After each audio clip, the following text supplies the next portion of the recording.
Good evening, everyone. Welcome to the March 14th, 2024 Whitesburg Unified School District Board meeting. I'm calling this meeting to order at 5:02 p.m. Wendy, do we have any public comments on closed agenda items? I do not have. All right, thank you. Seeing that there are no public comments, we will now adjourn the closed session and we will reconvene for the regular board meeting at 6:00 p.m. Thank you, everyone.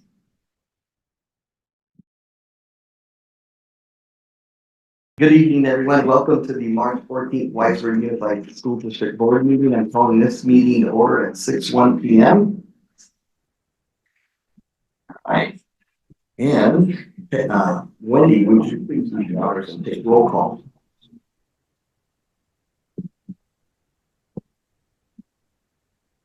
Mr. Benwell. Present. Ms. Legaspi. Mr. Martinez. Present. Dr. Present. Conrad. Dr. Hatchman, would you please lead us to the pledge of allegiance? Yes. Everybody put their hand on their heart. Ready? Begin. I pledge allegiance To the flag of the United States of America, and to the republic for which it stands, one nation, under God, indivisible, with liberty and justice for all. Right. We do have to report on action taken during closed session after conferring a meeting with legal counsel. In closed session, the board voted to approve a settlement memorandum of understanding with the city of secondary Union Audit Center in the borough of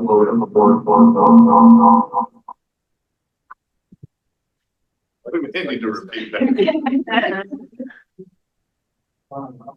We're now. All right, next item, adoption of agenda. Do I have a motion? You have a motion. Thank you, Neil. Second. Thank you, Roger. All in favor? Aye. Aye. Public hearing. Have a public hearing item. We're gonna open this public hearing at 6:03 p.m. Wendy. And this is a public hearing for the increase of school facility developer fees. Do you have any comments, Blake? I think Jason would be the one to, you want to intro the public hearing? Yeah. I think King Consulting will be on it as well during the actual item. You want to just move around? Go ahead. Yeah, so the public hearing is to give the opportunity for the public to comment on the increase in our developer fees. We did have a justification study that was completed by King Consulting, and there is an increase of those fees. So this will be the opportunity for them to do that. This is part of the statutory requirement to do the hearing. Before the hearing, we also sent out notices to different entities in the area just to let them know that we were going to be doing this. We've also posted this, 10 days in advance, and then of course we'll have the hearing, and then we'll bringing the resolution of the study to the board for approval. Thank you. All right. Do we have any for the public with regards to public hearing item? Yes, I can close it. I open at 6:03 p.m. Right? Hey, April. Oh, sorry. Welcome, April. I think you might be on mute. Hi there. Thank you. I wasn't sure if it was my turn yet. It's your turn. Okay, great. Let me see. Am I able to share? I am. Well, good evening, everybody. So nice to see you all again. Thank you for inviting me to come and chat with you a little bit about your developer fee justification study. April, I'm sorry. We just did the public hearing. I think this is coming up at a later agenda item. Okay. So I'm wondering, I think we just push it for the agenda. We'll bring you back over at that agenda item. Okay, sounds great. Sorry about that. If we're opening That's okay. the public hearing and we're about to close it, unless there's any comments. Any comments, Wendy? I'll be online or anything? I don't have any comments online. All right. Seeing none, we will go ahead and close the public hearing at 6:05 p.m.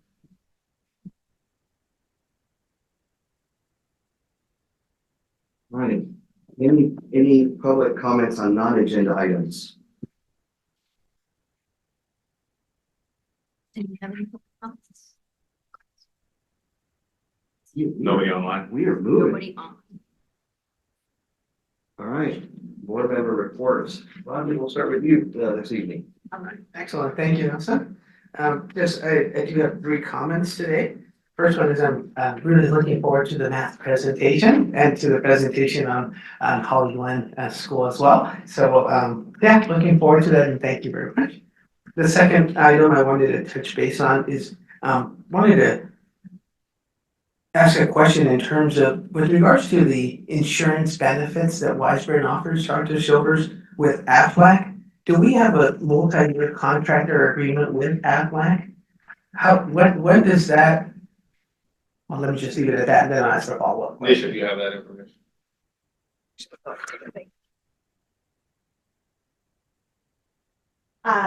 It's not a multi-year contract, it's a contract, and we can renegotiate as needed. Okay, so one of the things I'd like to discuss is to remain open to other service and vendor providers. Because I've experienced some not good customer service with Aflac, and so has some of the providers. One of the comments from the representatives when claims are being submitted for processing, representatives from Aflac have stated that they're completely overwhelmed and they can't provide the service. Some of the claims have gone in for 5 or 6 months, which could lead some of our vendors, whether it's dental, I think in this case it was dental, to no longer accept that insurance. And then that's gonna leave the employees or that are signed up for it without their primary care physician as being in network. So I really would like for us to look at that and maybe do a survey of our staff and whoever's on the program, to find out what their satisfaction rating is with Aflac. And if they're not providing the service, I'd like for us to look at what our options are. Absolutely, I can start looking into that. Okay, great, thank you. Then the last item I have is, I attended the LACSA, LA County School Trustees Association meeting this past Monday. Fantastic presentation by Carnegie Learning. And they talked about LCAP and goals and math, and suffice it to say, we're not the only district that has challenges to meet with regards to math and ELA. But I have a copy of their presentation, which I'll share with our staff. Take a look at that as well. There's some very good information and some links and some resources as well that could provide value or use, at least to review for us as we look to develop our programs as well. And that's all I have. Thank you, Rodney. Michelle. I just have a few things. I just wanted to say thank you to my fellow board members for the warm welcome. I haven't felt so welcome, and just really helpful. So thank you for that. I had the pleasure of attending the last little bit of the PLC Development Day, and I have to say that I was very impressed, and I loved the energy that I felt in that space. So thank you for having me there. And just that, I'm really looking forward to digging into this work. Thank you, Michelle. Mr. Goldman. Thank you, Nelson.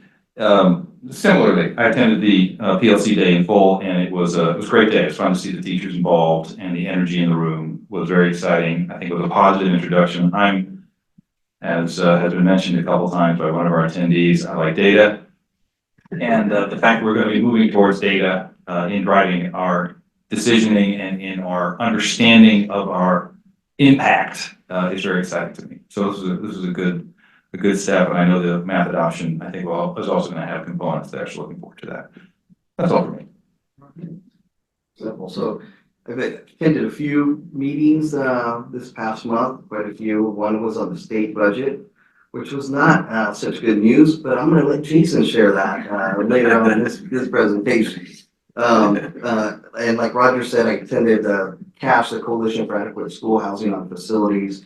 Really good meeting, actually learned a lot, and I got some things to talk to Blake about wellness centers that I think we may need to visit and take a look at. And I see Monique nodding there. I also attended LACSA, and I agree with Roger, really informative meeting. And it was revolving around LCAP, but again, focus on math, as Roger just mentioned. So kind of on the same page that we're really thinking here at Wiseburn. And I attended another conference recently, but I'm forgetting right now which one I attended. We've been busy, but regardless, I think that's all I asked for tonight. With that, I'll turn it over to Blake for district leadership. Yeah, I think we're gonna start, Presentations. we do, I think I shared the last meeting and we're gonna kind of break it up a little differently. So we do have our site administrator report, that'll be consistent on every agenda, somebody will speak. In this particular case, without further ado, we are welcoming the Holly Glen team, for the school highlight. So Lisa, I don't know if yours, are you gonna do that intro? I'm gonna do the intro, but I have a team. Yeah, I see that. We're gonna kind of take turns. Yeah. You all wanna stand up here? Is that all right? Yeah. Welcome, Thank you. welcome, Holly Glen team. So first of all, thank you to the board. Thank you to all of our district administrative staff for welcoming us this evening. We're excited to talk just a little bit about what we've been doing at Holly Glen this school year and also some ideas that we have moving forward to next year. I wanted to just say hello to you from our whole team at Holly Glen. Not everyone is here with us in person, but we all really work together. I'm so glad that I get to work with all of these wonderful people. In particular, we have a really strong guiding coalition, which is a huge and a very vital part of being a professional learning community. And so I do have some members of our guiding coalition who are here tonight, and they are going to be sharing a little bit as we go through the different focus areas that we've had this year. So they'll each be speaking, but with us here today, we have Carrie Wilmington, a first grade teacher, Anais Gutierrez, who is our wonderful counselor, Kelly Shoemaker from TK, and also joining our team is Alice Davis, who represents special education on our guiding coalition. So I'm pleased to be able to share this time and for you to hear from their perspectives a little bit about what we're doing as well. So we'd like to share with you about the focus areas of math, student wellness and safety, and reading tonight. Just kind of little bits of highlights. There's so much that we could say, but we wanted to just point out a few highlights of our work in these particular areas. For each area, we're going to talk about what's been new for us this year and what our focus is this year, but then also, since we are in March, where we would like to go and some of what we would like to do looking forward. So that's kind of going to be how it's organized this evening. So first up is math. We've all been thinking a lot about math, and we have wonderful new resources in math, and that ties to our assurances of wanting to make sure that our kids, our Cubs at Holly Glen, are both future ready and that we're always taking a student-centered approach. So to talk a little bit about what's been new for Holly Glen in math this year, I'm going to pass it over to Ms. Shoemaker. So at our first PD day this year, we spent time putting together student information binders. So we're working, and you see Mrs. Huff holding hers right there. So we're in language arts and math. We're working on taking data on how students are making progress or what areas of need that they have in real time, so that we're gathering data between assessment periods so that we can create groups, we can create lessons, and we can help students as we go through before we get to a test and they don't know what to do. Or they do great and we're supposed to be pushing them. We're also using our STAR data for that. First and second grade start taking the STAR math test in the first semester, and then K through 2 are taking the STAR, some version of the STAR language arts test. And then TK is really excited because Sarah Nitzos found a fabulous product called ESGI. So we used to have papers, and we would keep our data, and then we would make a spreadsheet that had percentages that we would turn into the principal to show growth, and then we would do report cards. But now we do all of our assessments on the computer, and we just print out a report and email it to Lisa, and we can show our growth and show our areas of strength. And the other thing that's nice about ESGI is for things like counting and are they keeping track of collections, we can pull kids over when we're doing instruction and do assessments and keep track in between assessment periods, which has been really helpful. When we get fabulous grants for things like Rec and Recs and games from WEF and the PTA to help enhance our curriculum. So we know how to support our students in more enriching ways. We're also working with Holly during our TCT times. And with that, she's helping us make connections between our number talks and our games and the lessons and the concepts we're supposed to teach. So it's been a really exciting time for math, and we're really excited to have these kind of extra things, because as we bring in a new math series next year, we know that things always need to be enhanced, and we need to have ways to remediate and ways to push and ways to accelerate. And so we'll have lots of tools ready to enhance whatever program we select. And I think as Lisa goes to the next slide, you will see Holly there teaching the kindergarten teachers and the students how to use their Rec and Recs and TCT times and all that fabulous planning. So we've really been working to enrich our curriculum and make it really valuable for students. Thank you, Kelly. As she pointed out in some of these pictures, it's been exciting for me as an administrator to be part of our teacher collaboration times and to have Holly there. And then when I go into classrooms to see the transfer of the ideas, making it from Holly and what she's bringing in her expertise into TCT and then taking place in real time. I always get excited and take pictures and then send them to Holly because I get very excited about the work that we're doing. So we're looking forward next year to the new curriculum, just continuing the momentum forward with what we are doing in teacher collaboration time, really focusing in math and looking at our data and continuing to grow in a cycle, and then continuing to maximize win time to have the personalized small group instruction with a focus on math. So all good things, and we're hoping to just, again, continue that momentum. We also have a focus on student wellness and safety this year, and we've been doing some new things with that. So I'd like to introduce Anais Gutierrez, who's going to share a little bit about that. Hi, thank you. So what's new at Holly Glen? We are so excited. Our counseling team works with all the pillars. SWS is placed in all the pillars with the district. And we do this through student supports, collaboration with teachers and staff, and we utilize all the resources listed there. So our counseling team is really helpful in student supports. We do this by individual student learning plans, lunch activities, SEL support, crisis management, individual counseling, and group counseling. And this year we have an amazing intern team. You can see on the picture, Mr. Brian and Mr. Oscar. They are such a great team to work with, and they help provide all the supports that we do at Holly Glen and reach all the students. With their help this year, we've been able to provide, and there's an updated number from what's on the screen, 10 groups, 19 since the beginning of the school year. With the support of Ashani, working with specific groups, she's a school psychologist at Holly Glen, we have helped through groups 79 students, focusing on different areas such as self-regulation, social skills, and worry. It's important to give students these tools and help them feel successful and a sense of belonging in Holly Glen. Thank you. Thank you so much, Anais. And I have to say, we are so lucky to have Anais and to have our interns. They're just incredible. And I just have to sing her praises a little bit. We recently celebrated National School Counselor Week, and we had the students write notes, and I had to show you, and I have to point out these two in the bottom right with the big purple, I guess it looks like a jelly bean, but it's a table, and it's the students of their own accord thanking our counselors for being in group. And that's an illustration the students did of being in their counseling group. And that just says all of it. And then the thank you note there that says, thank you for helping me. And the student is talking about when I feel nervous. And thank you for talking to me when I am sad. And that our students really are so appreciative, and I'm so appreciative that we're able to support them in that way and build those relationships so that they really know there are someone that they can go to. I know I get choked up a little bit because it really is so important, especially at the age of our students, that they feel safe and they feel secure at school. So we're going to continue heading in this direction, continue making SWS a focus during our staff time and during our meeting time. And we look forward to our new SEL curriculum next year.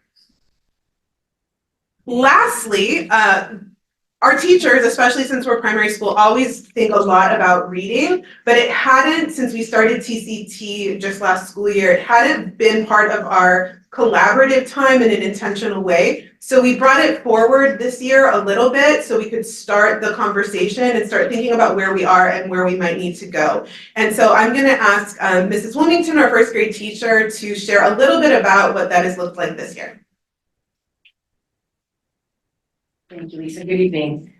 So in TCT time, it's a great time to collaborate, obviously, with your team, but not only to collaborate, we've decided that we didn't love the assessments we were giving.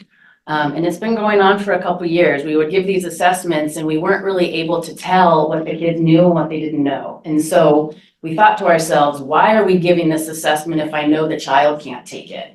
And it's just a self-esteem thing for them. So using the Wonders assessments, we actually came up with our own. And we believe that children actually with fluency, that they have to be read to, and we have to be able to know that they understand what they're being read to. So we have what we call a comprehension test, and it is a Wonders test, and it is completely, the whole test is read to them. And so that way we know if it's being read to you, can you answer the questions? Do you understand when it's being read to you? On top of that, we decided to go ahead and do a running record. A running record is read by the students. It is taken for, we can take how much time they take. I don't always do that because a lot of really good readers spend a lot of time looking at pictures and making sure they're doing what they're supposed to do. But with that, we're looking at the number of errors they have while they're reading, the fluency, if they're paying attention to the punctuation marks that they come in contact with, if they're giving feeling when they're reading. We're also flipping it over on the back and we're talking about, okay, now you can't look at it. Can you retell me the story you read?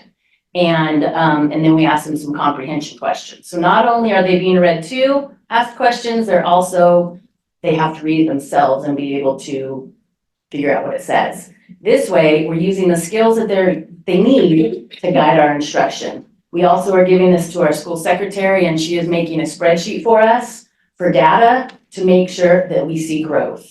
And that way we're able to tell, wait a minute, this student's not understanding the retail, this student isn't understanding comprehension. If they're not understanding setting, the characters, we're able to go back and do that. So it's been really, really beneficial. And yeah, this is just a start. And we're kind of excited about it. We're kind of loving it. And we're definitely grateful to our WEF and our PTA for grant materials. They give us science of reading. They're giving us some research-based teaching strategies and some books. We're getting some books from them as well.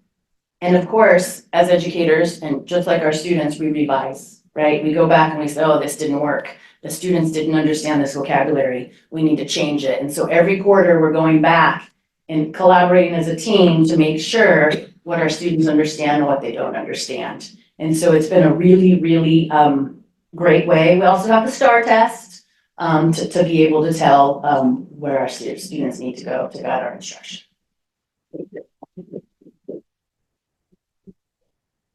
I was just really grateful that Carrie was willing to come share that, and it just points to how important teacher collaboration time has been to us. It really has given, and that's just one example of one thing happening where one group in first grade got together and they're like, this is kind of a problem. How can we come together and solve it? And then continue to revise that. And we're looking forward to just continuing to be able to do that moving forward.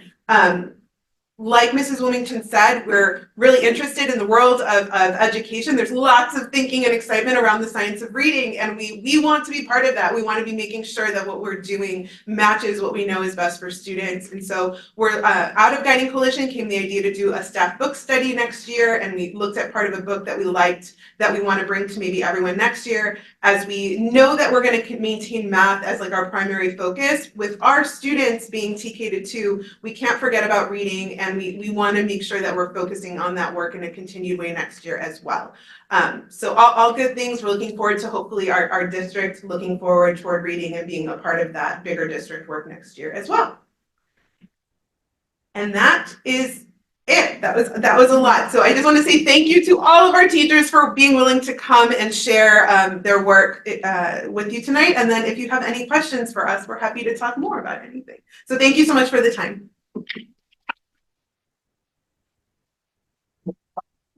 Thank the Holly Glen team for the presentation and really for the collaboration that is taking place and how you're revisiting each of the areas that you described. But you're revisiting these areas and you're really looking to improve the offerings, I guess, for our students. So thank you very much. And any comments or questions from the board? Yeah. I wanted to say, thank you, because I heard the words when you were talking about the assessment, that it was an assessment and you didn't love it, and you decided to change it. You looked at it. So thank you for doing that, because, sometimes we get so stuck on the way we do things, right, for certain years, and we just keep doing it. I know I do it. I'm guilty of it as well. So it's nice to hear when you have an opportunity to self-reflect and say, is there something better that we can be doing? So I really love you sharing that, because it gives us that sense of that confidence as well. And hopefully you're enjoying what you're doing, and you will find something that you love, and that the students engage more with those assessments.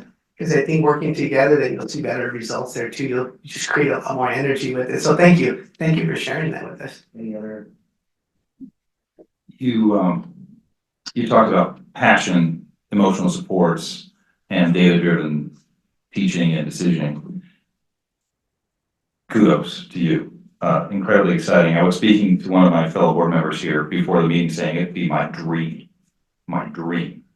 that if we, relative to the PLC, what we're ultimately going in, that we have data-driven impact and information that says the STAR testing is great, but it's infrequent. Could we have something where you do teaching and you get feedback immediately and then you make adjustments on that? That would be my dream. Thank you. Dream fulfilled. Now we get that district-wide. I'm standing up and down, giving a standing ovation. Truly exciting. Good work. Thank you.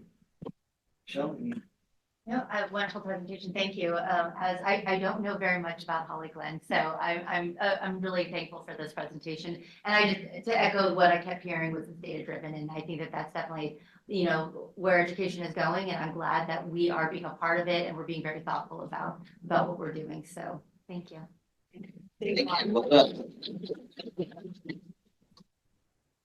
Blake, I think our next presentation is Holly and Eileen. Yeah, Dr. Harbeck, I think is, are you leading this, Dr. Harbeck? Man, good evening.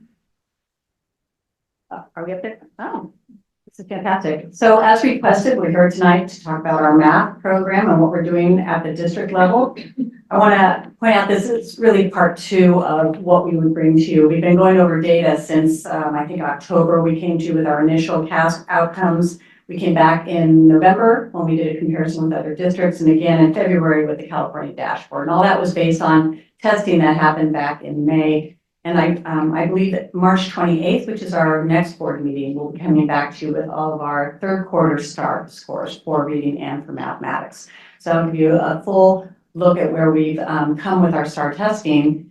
And that's data actually we use in our LCAP, and we use it to figure out how close we are to our achievement levels for our CAST. So real important data coming to you March 20th.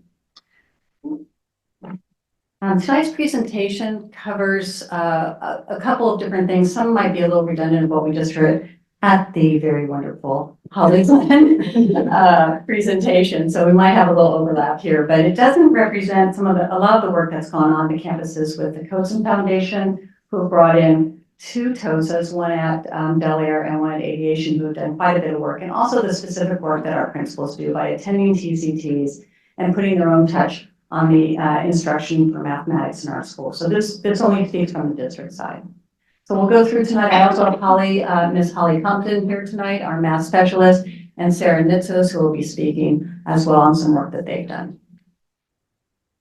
So our focus for math was written last spring by the new math committee that we put together to not just initiate the adoption process for a new resource, but to look at our overall math program and set some focus areas. So if you look at that, it really does speak to the idea of a more rigorous, differentiated learning experience for our students, where we look at collaboration and the idea of a growth mindset. So all of that's very important. This was written by staff members in a collaborative space. Tonight, I'm going to go over the different supports we brought. And again, supports always precede accountability. That's a PLC term, really. We always look at how do we get there before we look at the end result.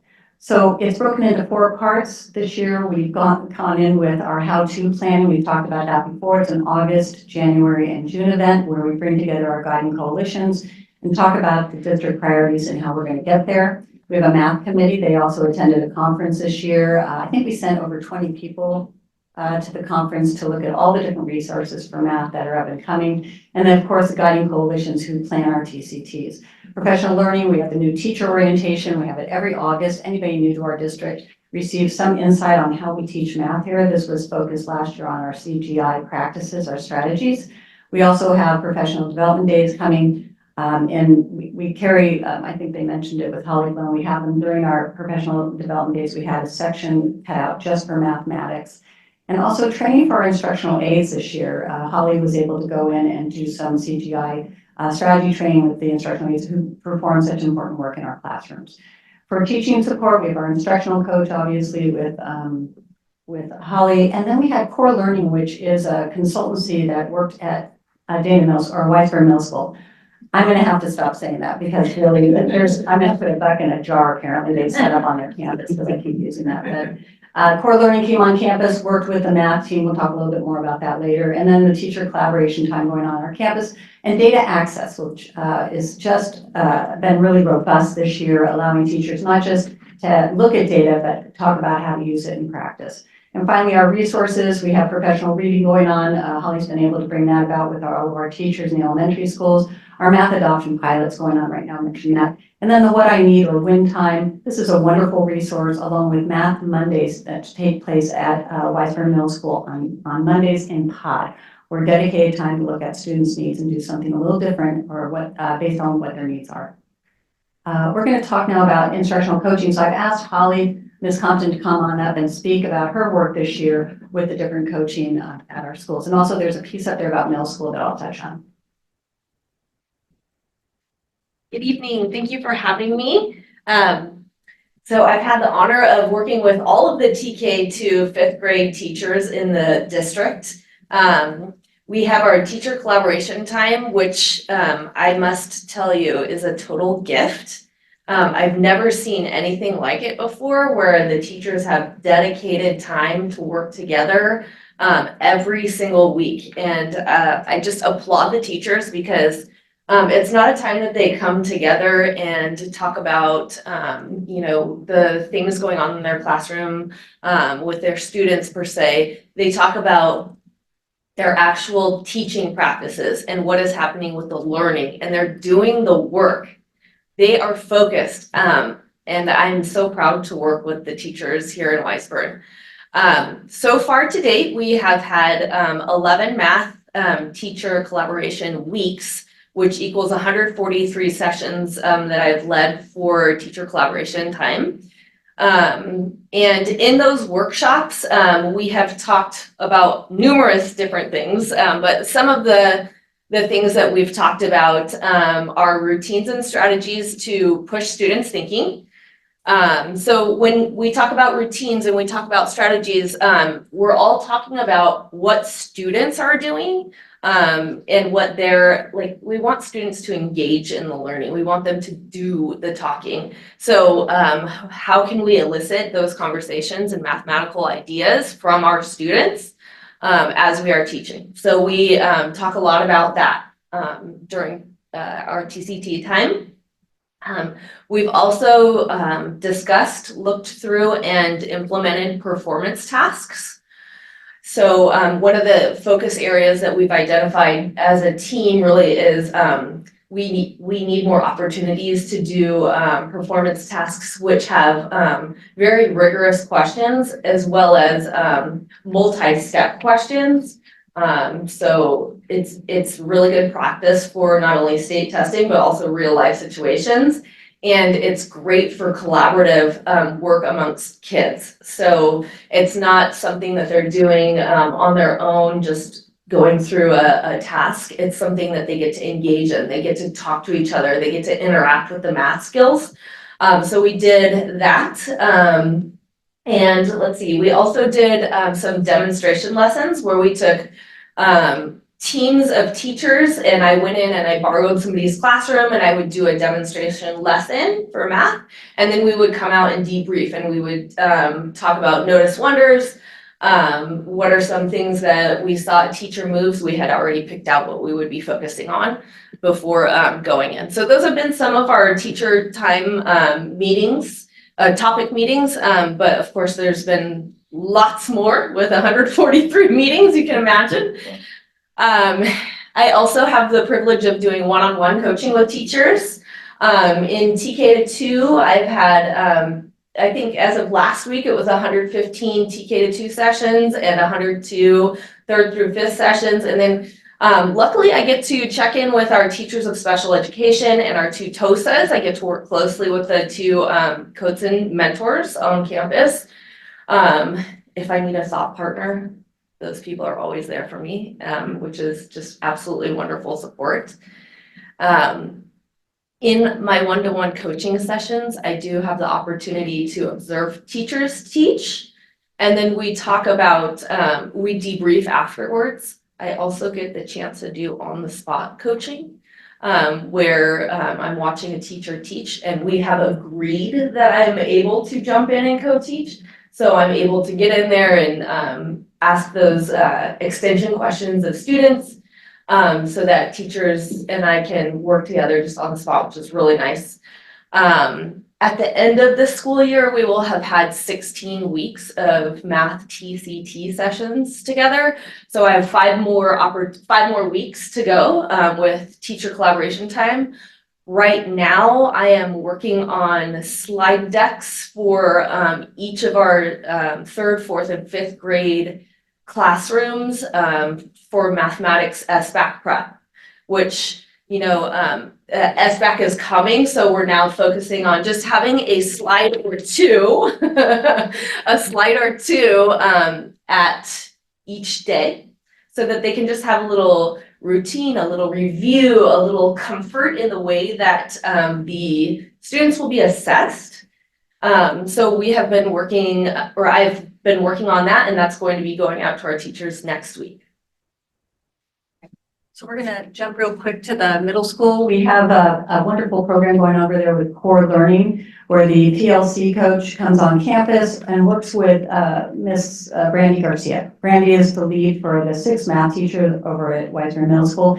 Kiana, Principal Clark, and Miss Garcia walk the classrooms, observe the classrooms, work with the coach to determine what they're identifying in the room as needs with our teachers. And then, of course, the teachers are interviewed to identify their own needs. That's followed by 3 sessions or workshops with all of the 6 teachers. Those are really wonderful. They're impactful. They're incredible to watch. And then the one-on-one coaching follows that from the Core Learning coach. Again, with partner coaching, you have 2 teachers per grade level, so they're allowed to get coached together. They work on the same kind of goals. And that happened over a 5-session period. And then we have 4 more additional sessions coming this year. So we're finding that to be impactful all the way through the middle school. I do want to bring Holly back just to go over real quick. She's talked a lot about these practices, but do you want to touch on anything else? Sure. Okay. You know, I love to talk when it comes to math, so if you give me the opportunity, I'm coming back. So some of the changes in our practice, really it was the addition of the collaborative time together and focusing more on mathematics. I don't know if I could say that this is a change in practice because I'm still new, but I will say there is a strong interest in math from the teachers. They are really engaged when we're meeting together. So Just make a note for my fellow board members. The presentation's been updated, so when we're trying to follow along, we're struggling a little bit. So just focus on the screen. So for edification of the rest of us. I was gonna say, I'm not struggling at all, just paying attention. Sorry. That's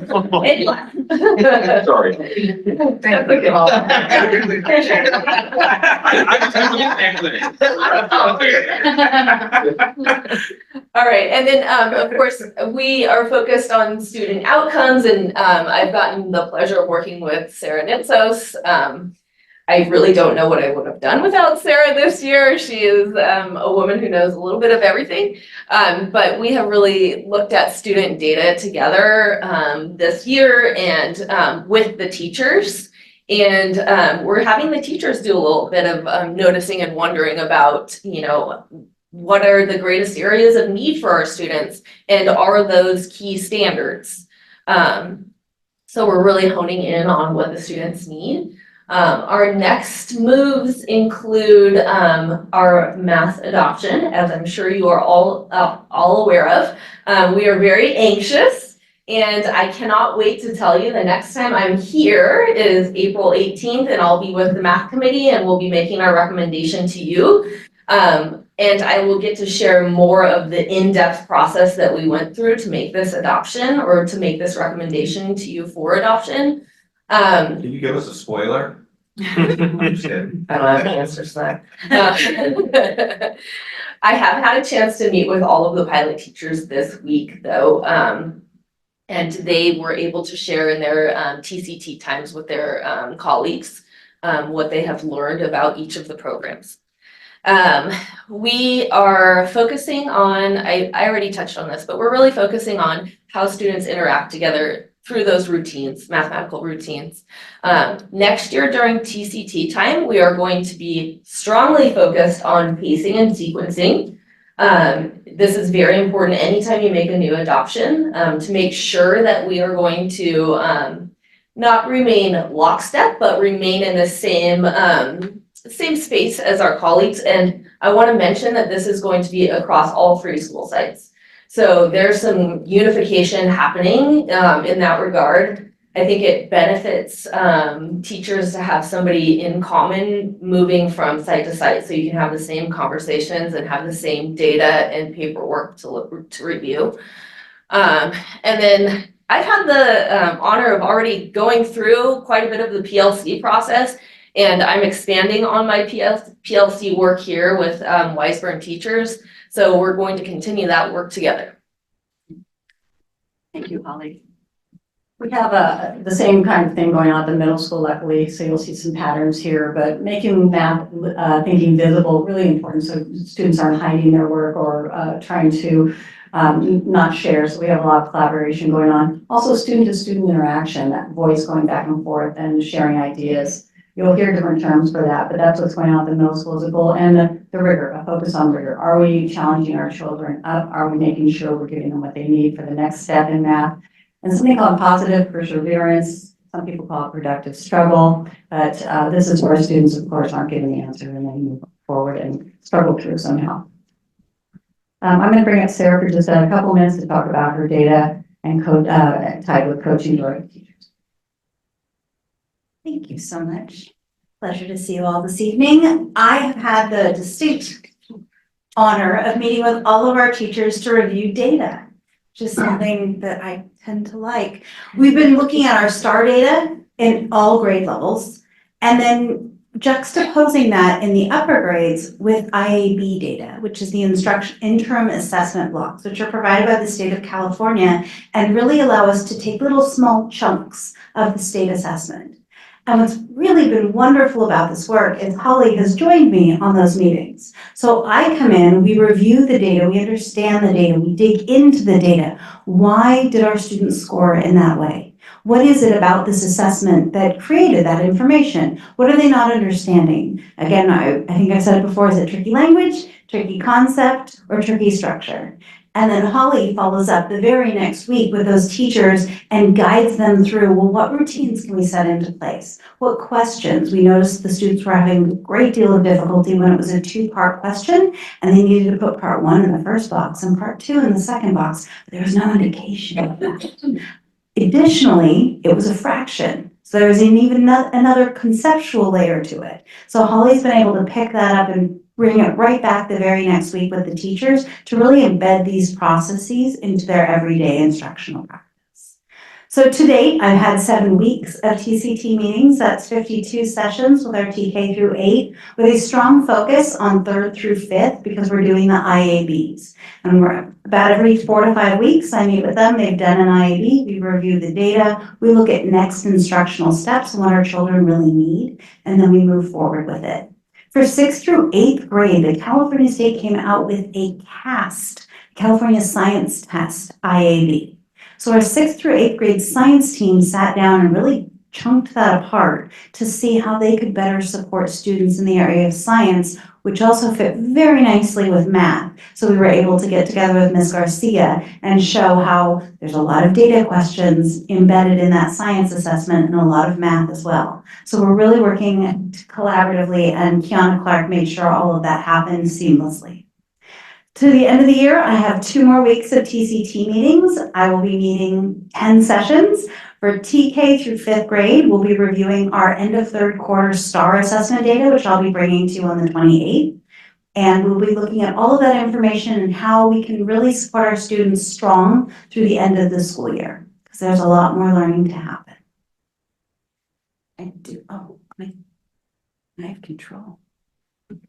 So our change in practice, really getting into data literacy. We historically have said the data is right there. This year we said the data is right there. Now let's really look at it together, show you how to find it, really dig through it, and make sure everyone has complete transparent access and knows how to use it. How to leverage all of our data sources, how to triangulate. Holly's using exit tickets, we're using IABs, we're using STAR testing. How do we align all of those different pieces of data to give us a full picture of our students? So IABs, we're looking at depth of knowledge, referred to lovingly as DOK, which is what Holly and Dr. Harwick referred to, that rigor, the importance of getting to those hard questions, the really rich questions that have multi-steps to them and they're hard. But how important it is to present students with them and allow them that productive struggle. Looking at the vocabulary, the structure, and working collaboratively with Holly has really been a big change in practice for all of us.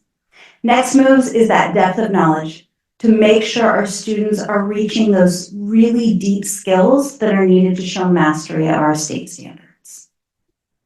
We appreciate both of your work on all of that. Next steps. Between now and the end of the year, we'll be looking at our instructional minutes. We found that although there was an attempt to align and keep the balance of minutes across our district, not every grade is receiving the same amount of time for various reasons.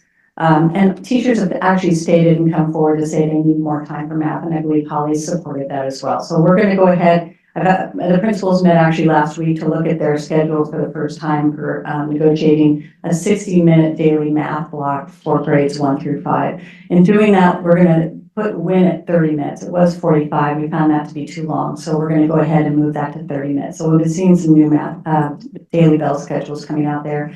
Teacher release days, we're going to have 1 day per grade level for all of our elementary teachers and our math teachers at the middle school. Together, they're going to keep that, I think, the energy going toward our PLC process. We don't want that to die after our wonderful workshop just a couple of weeks ago, where they're going to identify their essential standards for mathematics. Now, we actually did this work in the math committee. They're going to revisit those essential standards and now pick their priority standards. And from, yes. You can finish your sentence. And from there, they're going to identify full learning targets. If we have time, start with the common formative assessments, but we're not thinking we will. We're not sure. See what happens. Dr. Silvers. I know the answer to this, but I think just for the board, is that, and just so you can clarify, so the instructional minute change, the 60 minutes, that's up from 45 minutes, correct? So it's a shift of 15 minutes. Yeah, it's in some classes 50 minutes. It just depended. So we're going to try and get it to 60 for all students. This will not change the daily schedule, the in and out bells or the recesses or the lunch time. This is Simply just moving the 15-minute win time. to math.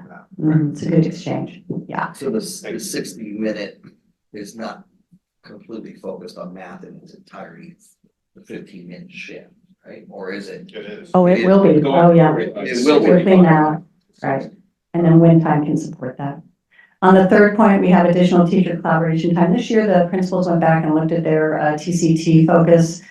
We've used it for several things. The teachers approached us at the PLC PD to say that TCT was a little bit confusing. You had math and then you didn't have it again for 2 weeks, and you had data and then you didn't have math again for 2 weeks. So we're going to go back, look at those schedules and align those to have a stronger focus on math. At the middle school, continuing, they're going with core learning for their student-centered goals and looking at the math competencies and their 5E, which is something that they've been using for years and years over there, the 5E lesson plans has to do with engagement in a nutshell. And then the fourth, the math elementary adoption course readiness. We're going to get that digital access before teachers leave if they want to look at it over the summer. Can't usually get the materials before before the teachers leave, but we will have them in August when we have 2 days of PD set up for that introduction, which brings us to what we're going to do next year. We're going to keep the same supports going. We really do have a lot in place. You can hear that tonight. We're going to try and keep that energy going forward. We're also going to launch that new math program by aligning math instructional minutes. We talked a little bit about that. And our professional development, 2 days in August, along with, if you, I'm going to jump away from the middle school for just a second. If you look over to number 4, this is where we're going to grow our PLCs, and those release days are going to come back next year. So we're budgeting for more release days where teachers can keep looking back at those learning targets, those essential standards, and those CFAs, and then start that collaboration. In 6th through 8th, they're exploring the new Mathematics program next year. They didn't do that this year. They are using College Preparatory Math, which they use, I believe, at Da Vinci Science. So we're going to stay with that for another year. They're not unhappy with that program. So they did participate in the committee and the conference, but they're going to wait a year to just see where they stand after they get some more work with the core learning group. And then they also are going to go back and do the same work as the elementaries, looking at essential standards, learning targets, and their CFAs. So that wraps up our rather extensive math report, but we really are here for questions. If you have anything, Kiana, Principal Clark has joined us tonight too, if you have any questions about the middle school. Thank you. Any questions or comments from our Yeah. colleagues? I know Roger's gonna ask one of my questions, so go ahead, Roger. First of all, I'd like to say thank you for sharing with us all of the different and ongoing support services. Obviously, there's a lot that is already happening in our district to really focus on our student achievement in math.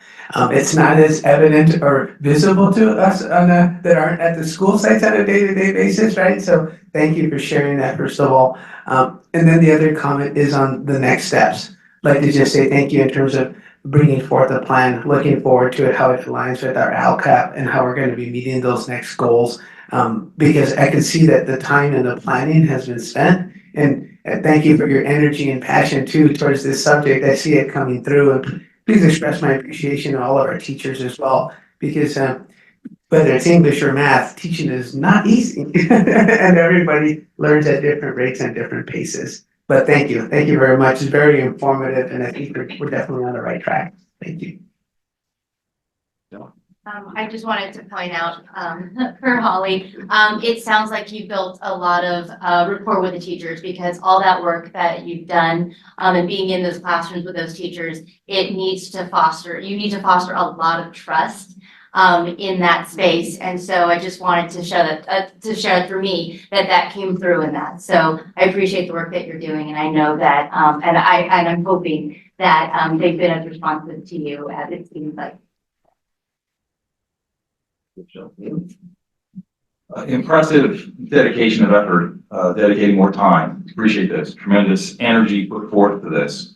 There's a couple, so kudos, very exciting to see. I have a detailed question I want to just give a preface to. There's a couple lines I like about measurement that help us understand how to use it. One is you can't manage what you don't measure. And the second is that which is measured and communicated gets improved. So what we're currently doing is the STAR testing is the measurements. I think the CFAs are the interim measurements. And I think I wanted a little more impact in understanding of how that's evolving and how we're getting better at and how we will continue to get better at more interim measurements. So we have leading indicators of how we're going to do on the STAR test and still waiting instead of just waiting to the STAR test. I know, Sarah, that's in the plan, but I'm not understanding it. And I think it'd be helpful for us to understand that there's more to this than just those 3 letters.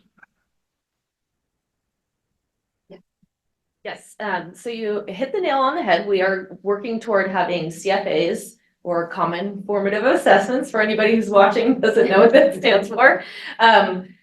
So we are doing the work with our PLC process. We're just starting out, but also the math committee has already started. We have identified our essential standards. So this is like way back in the PLC process, you create your mission and vision, you have your essential standards. So we did that work. Now we're going to hone in on our priority standards, and those standards are going to be what we meet and discuss through our CFAs. So we are going to use our student data to drive our instruction from our common formative assessments. And I also wanted to speak to exit tickets. We have exit tickets in both of the programs that we have up for adoption that we're piloting, have exit tickets. So although these aren't, these are more formative assessments for the teachers. Can you explain what exit ticket is? Yes, I will share the wealth, the love of the exit ticket. Okay, so an exit ticket is short and sweet. At the end of every single math lesson, there is an exit ticket that you can simply tear out of the book and hand to your teacher. And the fun thing is the pilot teachers seem to all have recess backed up to math. So the kids are just taking it out and handing it over to their teacher. And the teacher is able to, in real time, go sort into piles. And it's really kind of like, has it, still working on it, has it, and they're sorting and they're taking those exit tickets. And the pilot teachers have been able to use those data pieces immediately that same day in win time. And they said it's a very powerful piece for them. So either way we go next year, we cannot lose because exit tickets are a piece of the curriculum. That's awesome. Okay, yeah, thank you. Thank you. I do have a question. I think my question is going to be for Holly. Oh, okay. So, as Roger alluded earlier, I think I mentioned, we attended a LACSTA event this past Monday. LACSTA is Los Angeles County Schools Trustee Association. It's a question I thought Roger was going to ask. It was a presentation regarding LCAP, but also there was a math section of it. It was put on by Carnegie Learning.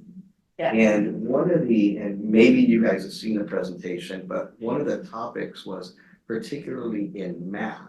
There was a study done, I think nationwide. And one of the things that they discovered was that the rigor was not there in math. What they realized is that the grade level instruction, so if you will, if you took a third grade, we were teaching at second grade. So the grade level instruction wasn't taking place and the rigor wasn't there. And looking at your slides here, and I think on the instructional coaching, what's been your assessment since you've been here? Because I think one of the things I noticed, my slides are a little off because like Neil said, they're not I need to change a little bit, but the changes in practice, I think one of the things that you mentioned in there was the current elementary resources are not supportive of the rigor required for mastery of state standards.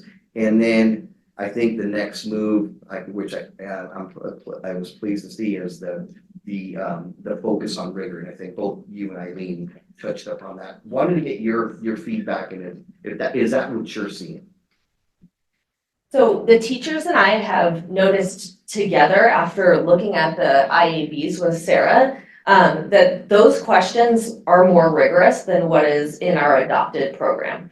So yes, I have seen and the teachers have also seen that is an area that needs development.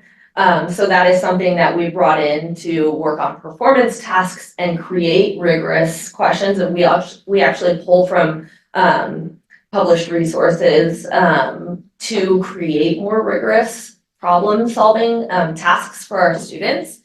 So I would say yes, and the teachers have agreed that is an area of need. In our adopted program, the questions are typically one step, which I think is where we need to really focus, because when we are looking at real life situations in math, and also on state testing, it is very rarely one-step questions. They are very rarely straightforward. So we really have to allow our students to work together and dig into the mathematics. And Holly, I do know, I saw a separate presentation, and it really tied the importance of the resource, the importance of, what those problems are, what the resources are that are available in the adopted resource for, teaching and learning all together. And so I think that, I just want to say thank you for the time you've been in with the teachers, and thank you for the teachers that are on the math committee for putting the time into the new resource. Because I think that's going to have such an added benefit because it's new and it's going to be innovative, right? So, thank you for that, and certainly thank you to the teachers. And I know Eileen's back there hiding. Thank you to her too for helping lead that. But it's been I know a heavy push. So look forward to that. It has been, and I can't wait to say thank you to those pilot teachers because they really did a great job with this massive undertaking. It was a lot of work. Yeah, just a comment. Sarah, thank you for your data mastery. Holly for leading this. Eileen, I think a question for Eileen is, these seem like magical, wonderful practices for all our curriculum.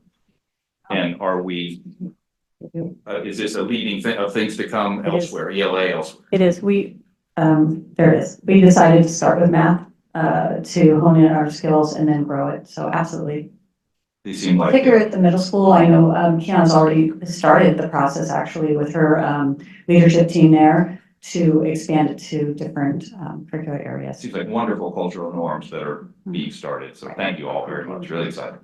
I just want to thank all three of you for the presentation. This is very impressive, and I'm very excited about what's to come.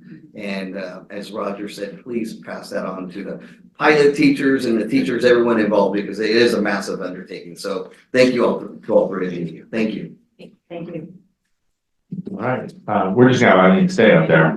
You just tap dance back up there. Yeah. And we're just moving in. Now, I started walking away. I figured I'd jump in to keep her from going too far. 7.4 district leadership reports. We're gonna just start with the LD presentation here. I think Sarah and Eileen are gonna jump into that.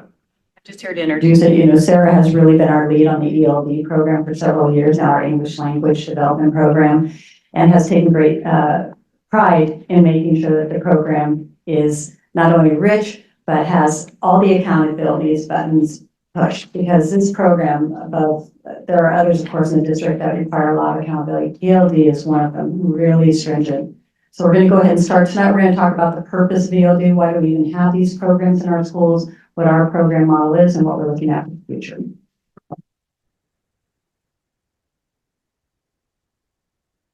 All right, so let's dig right in. What is the purpose of English language development? At its heart, it's that our students learn English, not only conversational English, but academic English. These are the tenets by which we do that. We make sure our students are developing fluency in English. They have a positive sense of self-worth. We're understanding respect for other cultures, and we're achieving equal access to core curriculum. Our program history, I'm going to start with a graph on the right. Back in 2014-15, we had 316 English language learners in our district. As of yesterday, we had 190. So we had 2 that Lori Croft was able to reclassify prior to the end of the year assessment, which is a wonderful, wonderful thing. Annually, we have about 20% of our students reclassify each year, but even with those reclassifications, we get new students each year. But you can see a steady decline in our ELD enrollment. ELD was initiated to address the needs identified in our English language learners, to really go above and beyond because we had a very large population. The staffing was minimally reduced in 22-23 as we began to see EL enrollment declining. But our current data identifies that we're continuing on a downward trend. This wasn't just a blip, this is a downward trend. Our current staffing is set at 3.4 credentialed teachers and 3.5 paraeducators, all specifically dedicated to English language development. Yes? I just want to clarify, going back to 2014-15, no, this is right there, yeah. Yes. What was so we're showing the current staffing ratio. What was the staffing ratio in 14-15? There were 4 teachers, 1 at each site, and there were 5 aides, 2 at the middle school and 1 at each elementary school. So that's the Wayback Machine right there. Our current ELD model has a pullout has a pull-out program as well as an integrated program where our staff goes in to support ELD students during their general education time. And our ELD teachers and aides all come together, as Dr. Harbeck alluded to. We have very stringent regulations on this program put upon us by the state and federal government, so we need to make sure we're meeting all of our expectations. So the initial and summative LPAC, which is ongoing right now, are facilitated by our ELD team, as well as the redesignation and monitoring, follow-up monitoring of all of our RFEP students, our redesignated students. That is the program as it stands right now. Dr. Harbeck? So if we're looking for the future of our ELD program, we can't ignore the fact that the program has dropped about 100 kids and that we don't see that number going back up. So we're revising or shifting our program to look at our areas and look toward more of a push-in model versus a pull-out. Now you're hearing more and more of this with special education, an inclusive model. You're hearing it also with ELD, where children are immersed in the curriculum, learning English with their peers in the classroom as part of their learning day. To do this, we wanted to look at adjusting our staff, and this would mean that we would maintain all of our instructional aides to make sure that the instructional needs are met. So every campus would continue to have an instructional aide. We'd also focus on bringing more immersive or inclusive instructional practices in the classroom with these SEDI. SEDI is an acronym that speaks to how we work with our English learners in the classroom. All of our teachers have these strategies in their back pocket. They're all general education teachers, all have what's called a CLAD credential. CLAD is our language acquisition credential. We all have it, I have it. And it teaches you these SEDI strategies to work with students in the classroom who are English learners. So knowing that, we're going to shift then away from the idea of having an ELD teacher on campus and working toward having ELD teachers on special assignment. We're hoping to have 2 of those that would facilitate the program. And it would depend on the population at each school, the numbers as they come in, to see where the TOSAs would be spending the bulk of their time and how it would be split. And these TOSAs would be working to support our teachers with strategies in the classroom. They'd be overseeing the testing, what we call the RFEPing or reclassification process, working with parents if they have questions. Again, supported by those aides, so they'll be working with the aides. So we're going to continue to address all state assessment and redesignation requirements with our ELs, TOSAs, and our aides. We feel this would be an adequate amount of support, really a lot of support still for the students that we see that decrease again coming in the coming years. And we're really watching it because where it started to be, it started to be about 20 to 30 kids dropping. Now we're starting to see about 10, 15 students dropping in this program through the year. So we'll see where we land in September, but it's looking like that's kind of a trend. Yeah. And I think that's the end. That's a quick question. Okay, then. On heels of the last bullet there, the English language aides, do they have a special training or special requirement? They do not. We actually sent, they're trained by the EL teachers on how to work with students. A lot of our aides have been with us for, 10 to 15 years in this program, so they're well versed in it. And I will say we did send all the teachers, all 3.4 teachers to what's called Be Glad, which is a specialized training. So we're hoping that the TOSAs then can take that GLAD training to a higher level and get more training in what's called GLAD strategies, which they can then share with the aides and the teachers. The training. I do. First of all, it's been impressive the number of acronyms that can be thrown out. This education never ceases to amaze me how many acronyms can be created. Neither here nor there. The costs keep going up. I'm assuming there is a correlation, and I don't know which of you, maybe Jason, you would know this, between unduplicated and ELD students. And with our decline there, I would also assume supplemental funds are significantly dropping. Not necessarily. I mean, if you see our supplemental funds from last year to this year and the budget, we're remaining about the same. Okay. I mean, it's not. That's interesting. Yeah. Surprising, but interesting. Yeah, we're right around, I think, 930 something students that are what we call UPP, unduplicated pupil count, because again, that's foster, homeless, ELD, there's other groups in there too. But I think, Neil, to your point, I think we've seen a decline over 5 years, maybe, Yes. we look over 5 years, but year to year from last year to this year, maybe this year to next year, we're not seeing as much, because we already did that decline, right? So I think maybe we would come back with, we should probably do some kind of like longitudinal look, just a simple one, yeah. That trend as well. With Title I too, maybe we do it. Jason, you wouldn't know, this is probably not a fair question, you wouldn't know off the top of your head, the supplemental funding for these programs, what is that cost per student? You wouldn't know. I don't have that, I'd have to do the calculation. I mean, you know, our supplemental is about 1.8 million total, so but to break that up, and I'd have to do the calculation. And is it on that 900 something students? Yes, so we get supplemental revenue, remember that's 20% above the base grant for each of those students that qualify and unduplicated, comes around 1.7, 1.8 million. Thanks. And do we have, my understanding that CLAD is a additional certification of which the majority of teachers do not have. No, they all have. They all have. 100%. 100% do. And the new credentialing coming in, it's required, it's part of their induction, Okay, part of great. their credentialing. Thank you for that program. clarification. Great to know. Thank you. One question on the classification of English language learners.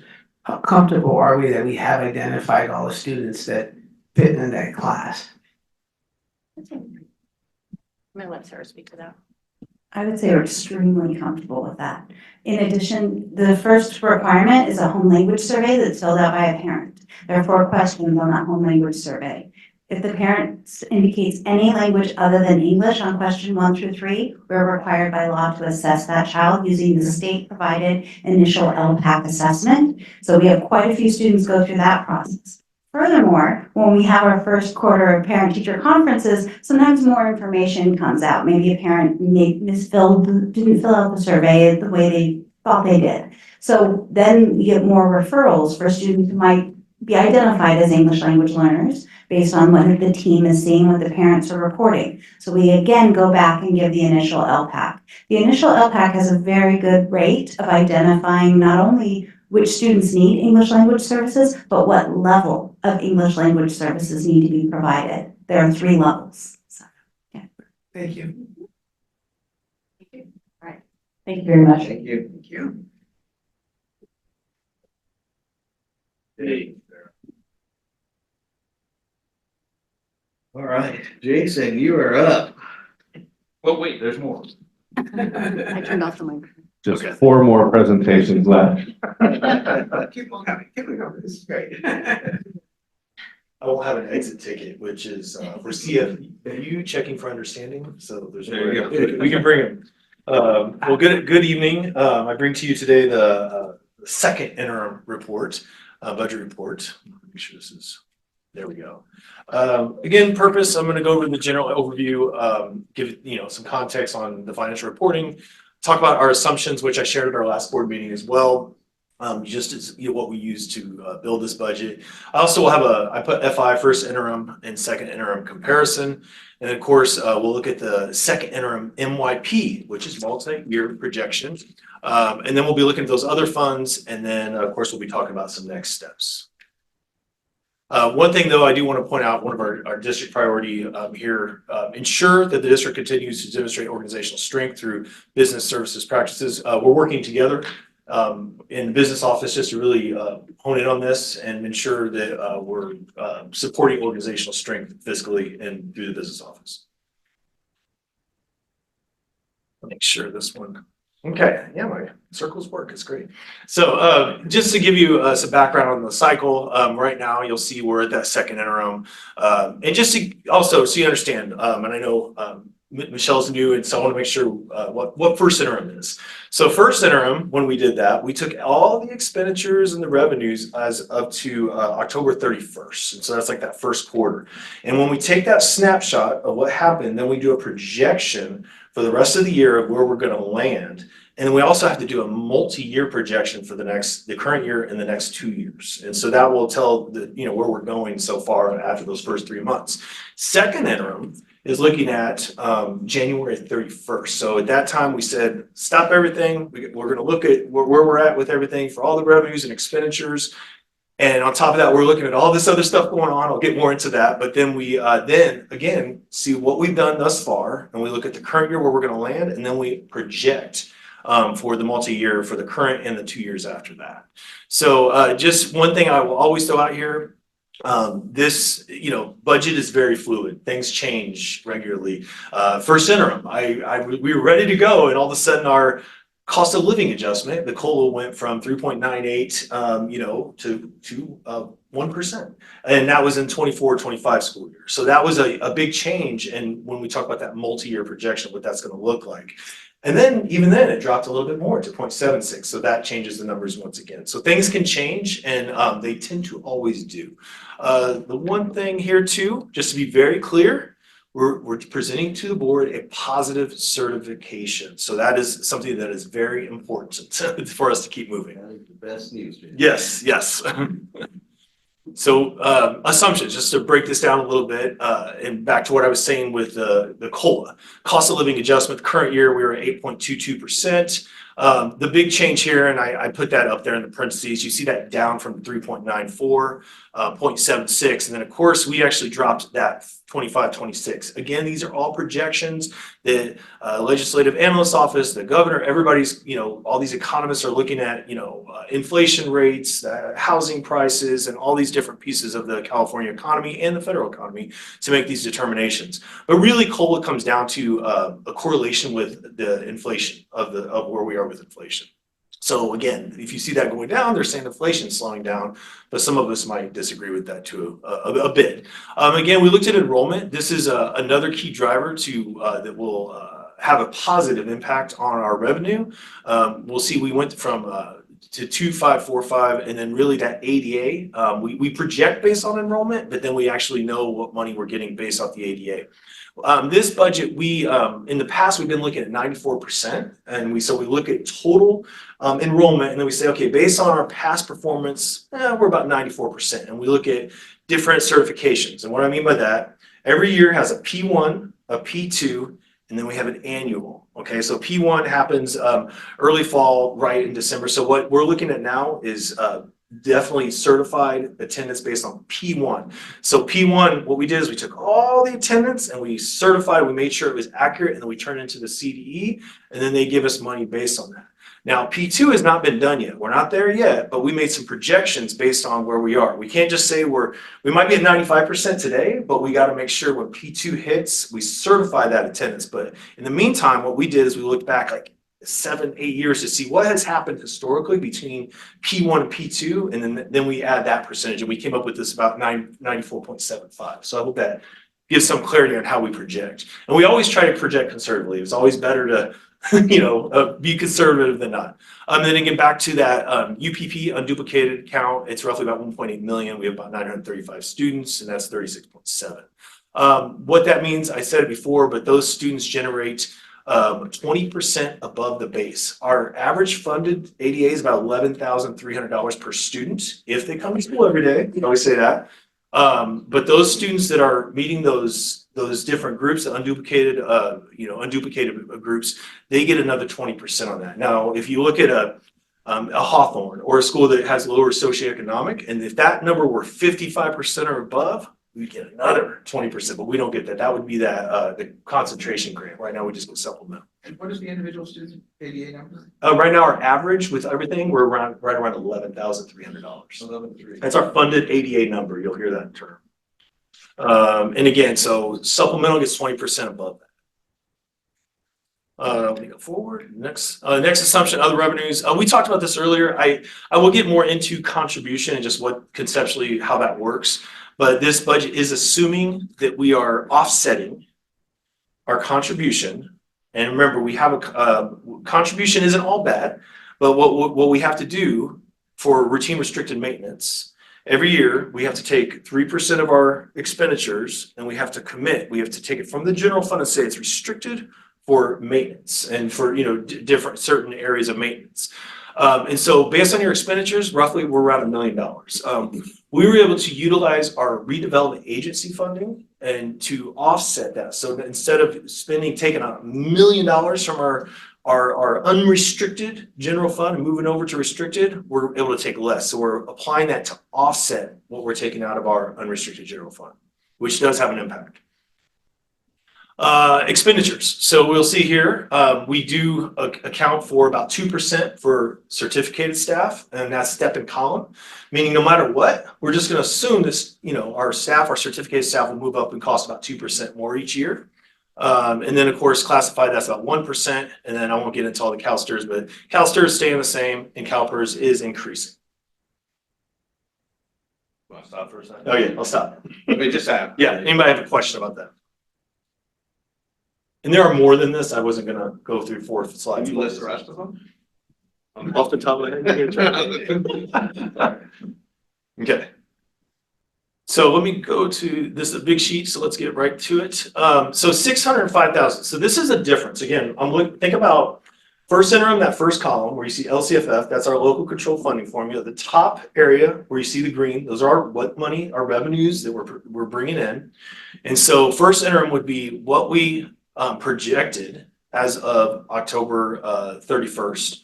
And then of course, second interim is where we're saying we are now as of January 31st. So you'll see there, we had an increase of 605,000 in revenue, mainly due back to that certification. We had an increase in attendance. It paid dividends. The other thing, the really big one here is also TK. We had roughly, we went from, I want to say 59 to 90 TK students with adding the TK classrooms. They get an add-on. So remember, we have that funded at ADA about 11,000. They get an add-on of, let me see here, I think it's $3,300 around there. Gotta get on the right page. Teacher ratio? Yes, it's just the way it's funded. They help fund smaller classroom size. Yeah. So they get an add-on. So with that, we had the 31 more students. So that was that, we got that add-on. And of course we had an increase of attendance. And another thing, we had about 180,000 of that was we also have an annual certification. So there's P1, P2, and there's an annual certification. And sometimes that does not get finalized until like last month. And that was from the previous year. Last year, or when I did unaudited actuals, I said there was an adjustment in our beginning revenue because of the same thing. We have this annual certification and the CD will not always finalize it. And so we go by our lower audit number. Anyway, it gets a little complicated, but it came out on top. But I always say that was about 180 of that 600. So that's good news. Moving on, let me see the next one. So overall, if you look above there, you see that 124,000 local revenue.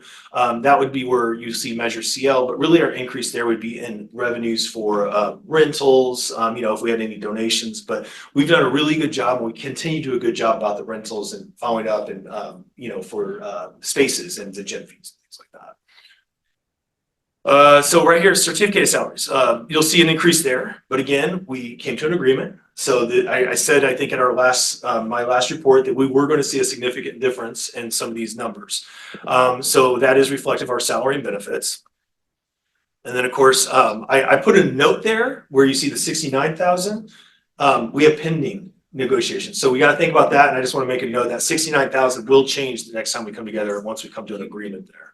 But you'll see there was an increase in benefits as well. We can also say that is projected based on our agreement as well. And then let me see here. We did have a significant reduction of legal fees that we've had this year so far. So again, this is a projection. So you look at that, we were at 2.7 before, we're at 2.3 now. But we have a reduction compared to what we were doing and where we thought we were going. Jason, I want to be clear, that 448 is not all legal fees, so I just want to make sure that we have. Oh, that's the total in services, but not all legal fees. Yeah, in contract, sorry, I'll be clear. I didn't break it all down. We haven't even approved that much money from the board to spend on legal. I'll be clear. Total. So yes, and services and contracts. So services would be those 5,000 services and contracts. Thank you. Expenditures, you'll see there, we still had an increase of about 519,000. And then I will go down to this one. So revenue and expenditures, this is where we take just our revenue and you minus the expenditures, and that's where we're at 8 million. And then, of course, if we go to others in and out, that's the preschool or the childcare preschool program. That's that transfer out. We have seen an increase in enrollment, in which it has translated to increase in revenue. And so that transfer out has reduced, and that would be a transfer out from the general unrestricted to pay for any kind of deficit in that preschool program. Then the contribution. So you'll see the contribution did go up, and I have an increase in SPED in LCFF supplemental. However, before we say that, we also had an increase in salary and benefits, which would tap into that. So that would create an increased contribution because of those two areas. Okay, and then unassigned. So for the current year, you'll see for second interim, we're at 2.8 unassigned, and that's the leftover money at this point, which was about a $65,000 increase. Any questions about this one? Okay. Yeah, that's positive. Okay. Okay, right here. So you'll see, I pointed this one out because people want to know where the COLA, the effect of the COLA. Now you'll see we went from 227.7 on the revenues, but as we get into that 24-25, we look at 27.79. So that should have been a much higher because we had an increase, of enrollment and these other areas. But due to the decrease in COLA, it stayed somewhat, stagnant, going up a little bit, but not as much as we would expect. And of course, then the COLA in the out year has been reduced, but it is more than the 0.76. Going here, Federal Reserves, you'll see there was that was a decrease that's in the out year, but that would be due to our sunsetting of the pandemic funds. And as we spend those out for the end of this year, we'll see a reduction in that. I do have a question on Yep. that. ESSER and LGREP, something like that. Where are we? Are we exhausting them this year? Not okay. So the ESSER funds, the pandemic funds, yes, those will be exhausted this year. We have to by September 30th, and that's the deadline for in-person instruction grant, ESSER 3, and I'm just thinking if I'm missing any, but those, and then LREBG, we have to. Yeah. Okay. We needed an acronym. Learning Recovery Emergency Block Grant. We have until 2027, I believe, and so we have a plan that we're going to bring back to the board as far as how we're going to be utilizing those funds in the next upcoming years, this year and next year. We also have the Arts Material Instruction Grant, and that's a longer one, but Amen, you'll hear about that, and we'll be bringing that to the board as well, but not utilizing that immediately, but we'll be bringing those to talk about our spending plans.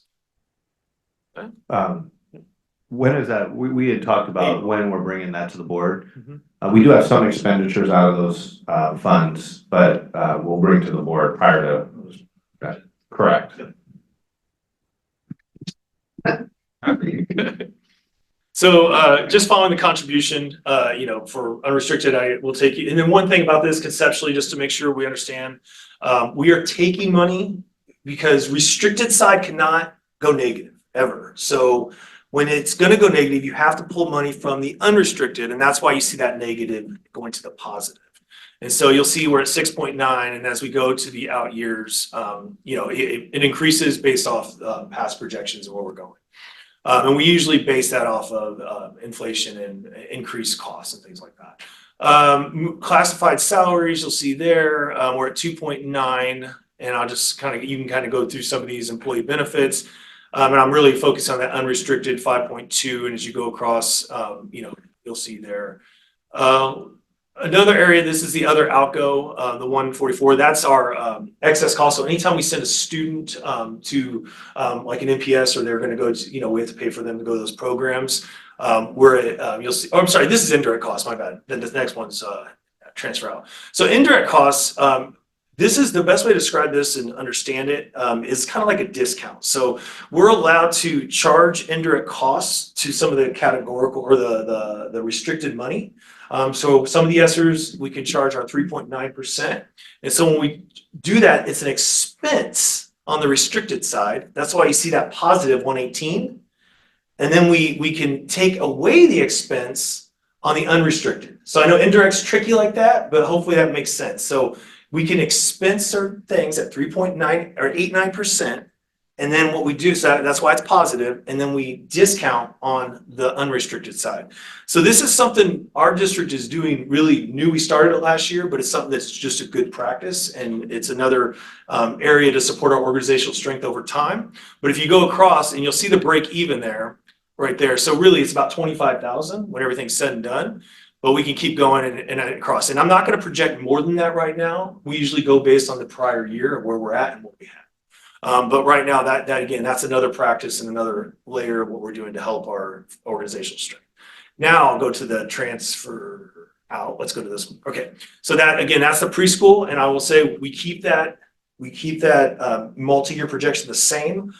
I'm telling you right now, it's going to go down because I know, and there's a big reason why that will go down from 177. We're purchasing that bungalow. Right. That's not going to be a rental cost, so that's going to be a roughly 80-some thousand a year. We're going to take from that, and of course, we're also really honing in on that enrollment for that program, and we're looking at just only providing full day, full pay students. And I think right now we're around 35 enrollments for going into next year, but we're really got a we're on that one, so hopefully we'll see much lower number next year. So Jason, that 35 students potentially, so that means we're only opening 2 classes then?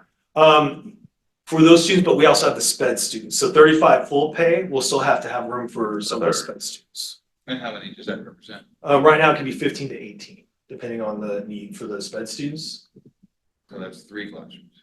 It would be 3 classrooms total, yeah, okay. Let me see here. Is there anything? Okay, so this is the bottom of the MYP. So I want to make sure we're seeing this. So this is net increase, decrease to fund balance. So you'll see the unrestricted. We're at 1.1 this year. We're positive. We're ending positive, and we have a total of 62. However, if you look at the out years, we're seeing that negative unrestricted. This just means, again, we've done deficit spending before, but we do just need to watch it. We need to be careful. We need to make sure this tide is turning. Right now, the total, you'll see, although we're doing deficit spending, we're at 2.7 total negative, but then the good news here is you'll see that turnaround to 2.4. So we just need to make sure, we're watching this and we're careful with it. But because even then you'll see the unrestricted, we're going 1.203 to 1.278. Anybody have a question about this or what this means? What does that mean on the bottom line? Well, this is what. The bottom line. It is. Exactly. It means we have. That means, well, kind of the bottom line. It is the bottom line, but it's the bottom line really when you're adding the reserve plus that. This is annual impact on the bottom line. It's not the bottom line because you have Yeah. reserves and. This is more about the practice and where we're going. It's not. Well, I think that's my question is where does Yeah. it actually leave us? So if you- We're comfortable going negative. Yeah, let's go right here. You see, there's a few things. You have the ending fund balance. That's your bottom line. If you want to say Thank you. where you're landing. Now, again, that's more of the net increase, decrease. That shows what we're doing throughout the 3 years. Ending balance is where we're at landing. But right now, you want to see that leftover, and that's key. And this is another number I was very clear about that would change as we were going into, as we were talking about first interim and we were looking at budgeting. Just to give you some context, and I just want to make sure you're aware. Roughly, let me see here, I'm just getting my number. We were that 261 was in the about $1 million. So I want to make sure we are over $1 million in 261. So that has dropped significantly, but that again, that's due to our increase in our also increase in salary benefits and also our decrease in the COLA. And again, that is a projection. I want to be clear, but that number cannot be negative, and that's how we provided. This is why it's a certified budget. And we've also talked at a board level about ensuring we're well above the 3% because the 3% is a really irresponsibly low number in our view. And so, for just a couple of weeks, and we picked a number. I think we said about 10% was our target, 10, 12. Yeah, and so I'll give you that number. On the 25-26 year, we are well below that. Yeah. Now, general fund wise, as far as reserve is concerned, general fund, I want to make sure I delineate these two. Current year, we're at 10% for the general fund. If you add funds 17 and 20, we're at 14.4, right around there. And then for the out year for general fund, we're at 6.8% reserve. But if you add those other funds, we're at 11.06. And then, of course, for this last one, for current year general fund, or sorry, 25-26, we're at 3.6. But if you add those other funds, we're at 7.88, right around there. So if you're adding those other funds, 17 and 20, is that equal to the leftover unassigned? Let me think about the question. You said if you add the. I mean, if beyond the. Not on this, it's not equal. How do they reconcile? So what I would do is I take the leftover plus the REU, and then that's what's getting me that, like, so for instance, the 1.198 plus 2.8, that's the first year, 23-24, that's giving me that 10%. Yeah, I'm more concerned, obviously, to the point you're making, Yeah, about 25-26 at well below 10%. Yeah, so if you add those two together, I mean, REU you have to have. Yeah. Like that, yeah, so you have to have that, but the 261, if you were to add those other ones, it's not reconciled here, but if I add those other two funds, that puts us at about 7.88% right now. That's with the REU. That includes the REU. Yes. So I just want to say too, I just want to. Those are just numbers on paper, and I know it's concerning, but I just want to share, I mean, there's gonna be a lot of business, a lot of operation that will happen, a lot of attention that will be placed, and we're not gonna see that low number, come current year, as we move into next year, we'll adjust, and obviously, we're gonna have to tighten our belts in certain areas.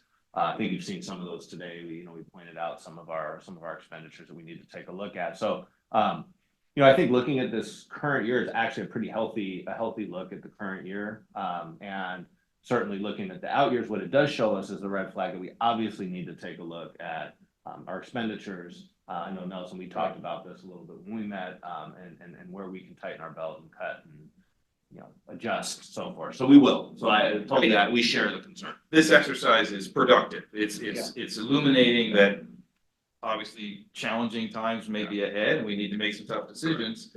We'll do it ahead of the game, but I think the community should know this is our reality. Yeah. I should say too, I just want to put, we did have I think we settled with our teachers union recently, which I think was a very, very, gracious offer by the board, to our teachers union. And we made that agreement prior to the COLA dropping to what it did. And so, that's a hit obviously as well, because, we entered into a financial commitment, happy that we're able to do it, happy that we're able to fund it, happy that it's not pushing us that negative in that third year. But certainly that did change a little bit of the forecast or the projections for those out years. So we just need to take a look at those things. There's various, sort of things that challenged us in this multi-year projection that we'll have to address. And Jason, just to talk about, especially the multi-year projections, as I mentioned, I went to, actually Neil and Blake joined me, where Senator Ben Allen and I'm Assembly Ben, I'm blanking. Al, talked about the state budget, and the state budget is worse than they anticipated. I mean, almost 100%. It went from I think 38 billion to 73 billion, or something of that nature, right? So in deficit. In deficit. In deficit. So the governor is looking to ensure that K-12 or K-14 is not harmed. But right now there are some pretty radical ideas of how to get there. So right now these multi-year projections are what are they based on? Are they based on kind of like, because the deficit is it sounds like it's worse than we anticipated when you put this together too, right? So I think that's the point that you were making. This is pretty fluid in terms of what's happening, and you're trying to do the best you can with the available information at the time. Exactly, right? yeah. Every district in the state of California this week or last week used the same statewide assumptions. They're looking at that 0.76, they're looking at those COLAs, and so everybody's using that. The concern right now, there's no furloughs, there's no calling back. They've said that. And I feel like, we're gonna get through this year possibly, but it's really what's gonna happen next year and the year out. Yeah. And so that's where everybody's a little concerned. I think, we need to encumber our funds. We need to get our plans in place.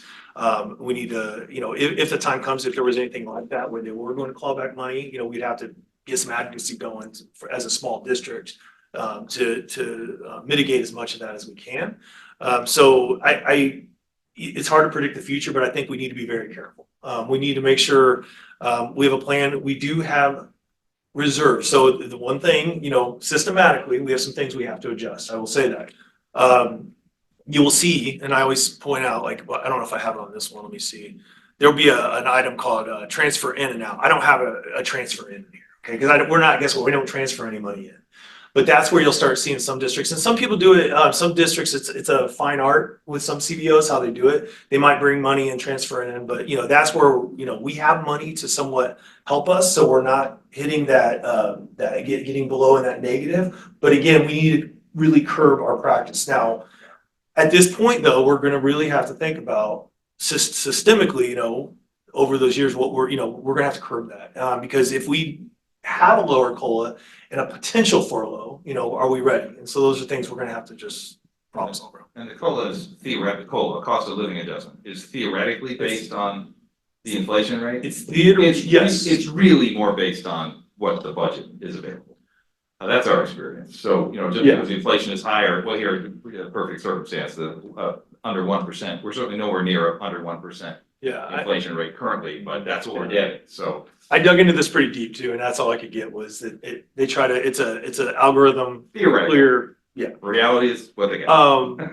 And quite frankly, there's years where we thought we were getting a COLA and they said, it's gonna go zero. And there's also years where like, we might have to furlough and just hold off money, deferment. Sorry, I'm using the wrong term, the deferment. So those are the concerns. And when I hear, those are what all CBOs are thinking right now. And I meet weekly with our group of CBOs in the South Bay area. We talk about this stuff, so it's a consensus among us. There's happening in our community are significant moves of closing schools and layoffs and whatnot. We're not in that situation. Kudos to the team for your leadership, your stewardship in this difficult time. This is a challenging time for school finance, and kudos to the way it's being managed to everybody. Thank you. Okay, I'm going to go to the other funds. And I just want to point some of these things out. I know nutrition fund. You see, we had the first interim balance, and this is again a fund balance. We pulled it at October 31st. We would have that number as the fund balance. But I do kind of want to give you some background on that. Total revenue for Fund 13, we're looking at about 1.5 million, if that gives you context of like what's coming in and out of Fund 13. That's our nutrition fund. Total expenditures, and again, these are based off second interim numbers. We're about 1.45. So it's a balanced number. It has to be two in the weeds, but aren't we reimbursed a large percentage? Yes, exactly. So a lot of the money we're getting reimbursed, we're paying it, and it's almost like, I won't say we have a fund balance, obviously, because we're saving money over time, and we have a restriction. I want to say it's roughly 10%. I can't remember the number where you can't go above a certain, or you have to put a spending plan in place. We've always hovered around there. So it's a good fund. We have a good program. Also, you'll see there's an RFP coming today with, so that's going to be posted tomorrow. So that's really important that we get that moving as well. And then we got Fund 17. We talked about the reserve. I just put, rationale as to why these are monies we sit there. They do make some interest, and that's the interest that is gained between the two reports. And so same thing with Fund 20. That's that other reserve I was talking about. And let me see. And then of course the bond. Again, not dollar for dollar expenditures. That's not what that means, because we also get interest in the bond. But overall, that's where the fund balance is landing. From first to second interim. And I think that's okay. Let me make sure I didn't miss anything. My note right here was LRBG. That's one of the big next steps. I didn't put it up here, but we're going to bring those plans: learning, recovery, emergency, block grant, and then AMEN, arts, material, instruction grant. But we're gonna, we do need to close out bargaining. That's going to change these numbers. And I can't tell you how much until we're done. So once we get that confirmed, May 21st is the May revision. So that's a big next step for everybody to find out, get more ideas so we can start building our budget. And then of course, then we got our state adoption, and then I'll be working very closely with Dr. Hardbeck for the LCAP and budget adoption. Oh, I gotta thank the team. So I just want to make sure I give kudos to everybody that helps with this. Adicelia Fernandez, our accounting technician, and Selka Takun, great help, and Jeanette Victoria, Candace Allison, and David Subaki, the business services team. They're all integral members to make this a success. Thank you. Jason, thank you to you and the team for this presentation. I know that the news is a little dim in the outer years, but the most important thing is we got a positive certification, so thank you. All right, Wendy, do we have any public comments on agenda items? Oh, did I skip you, lady? Oh, let's skip you, lady. I have a report, I have another presentation. Yeah. I'm gonna just, no, we skipped Nisha though. Nisha. Oh, Nisha had we're full of reports today. Oh.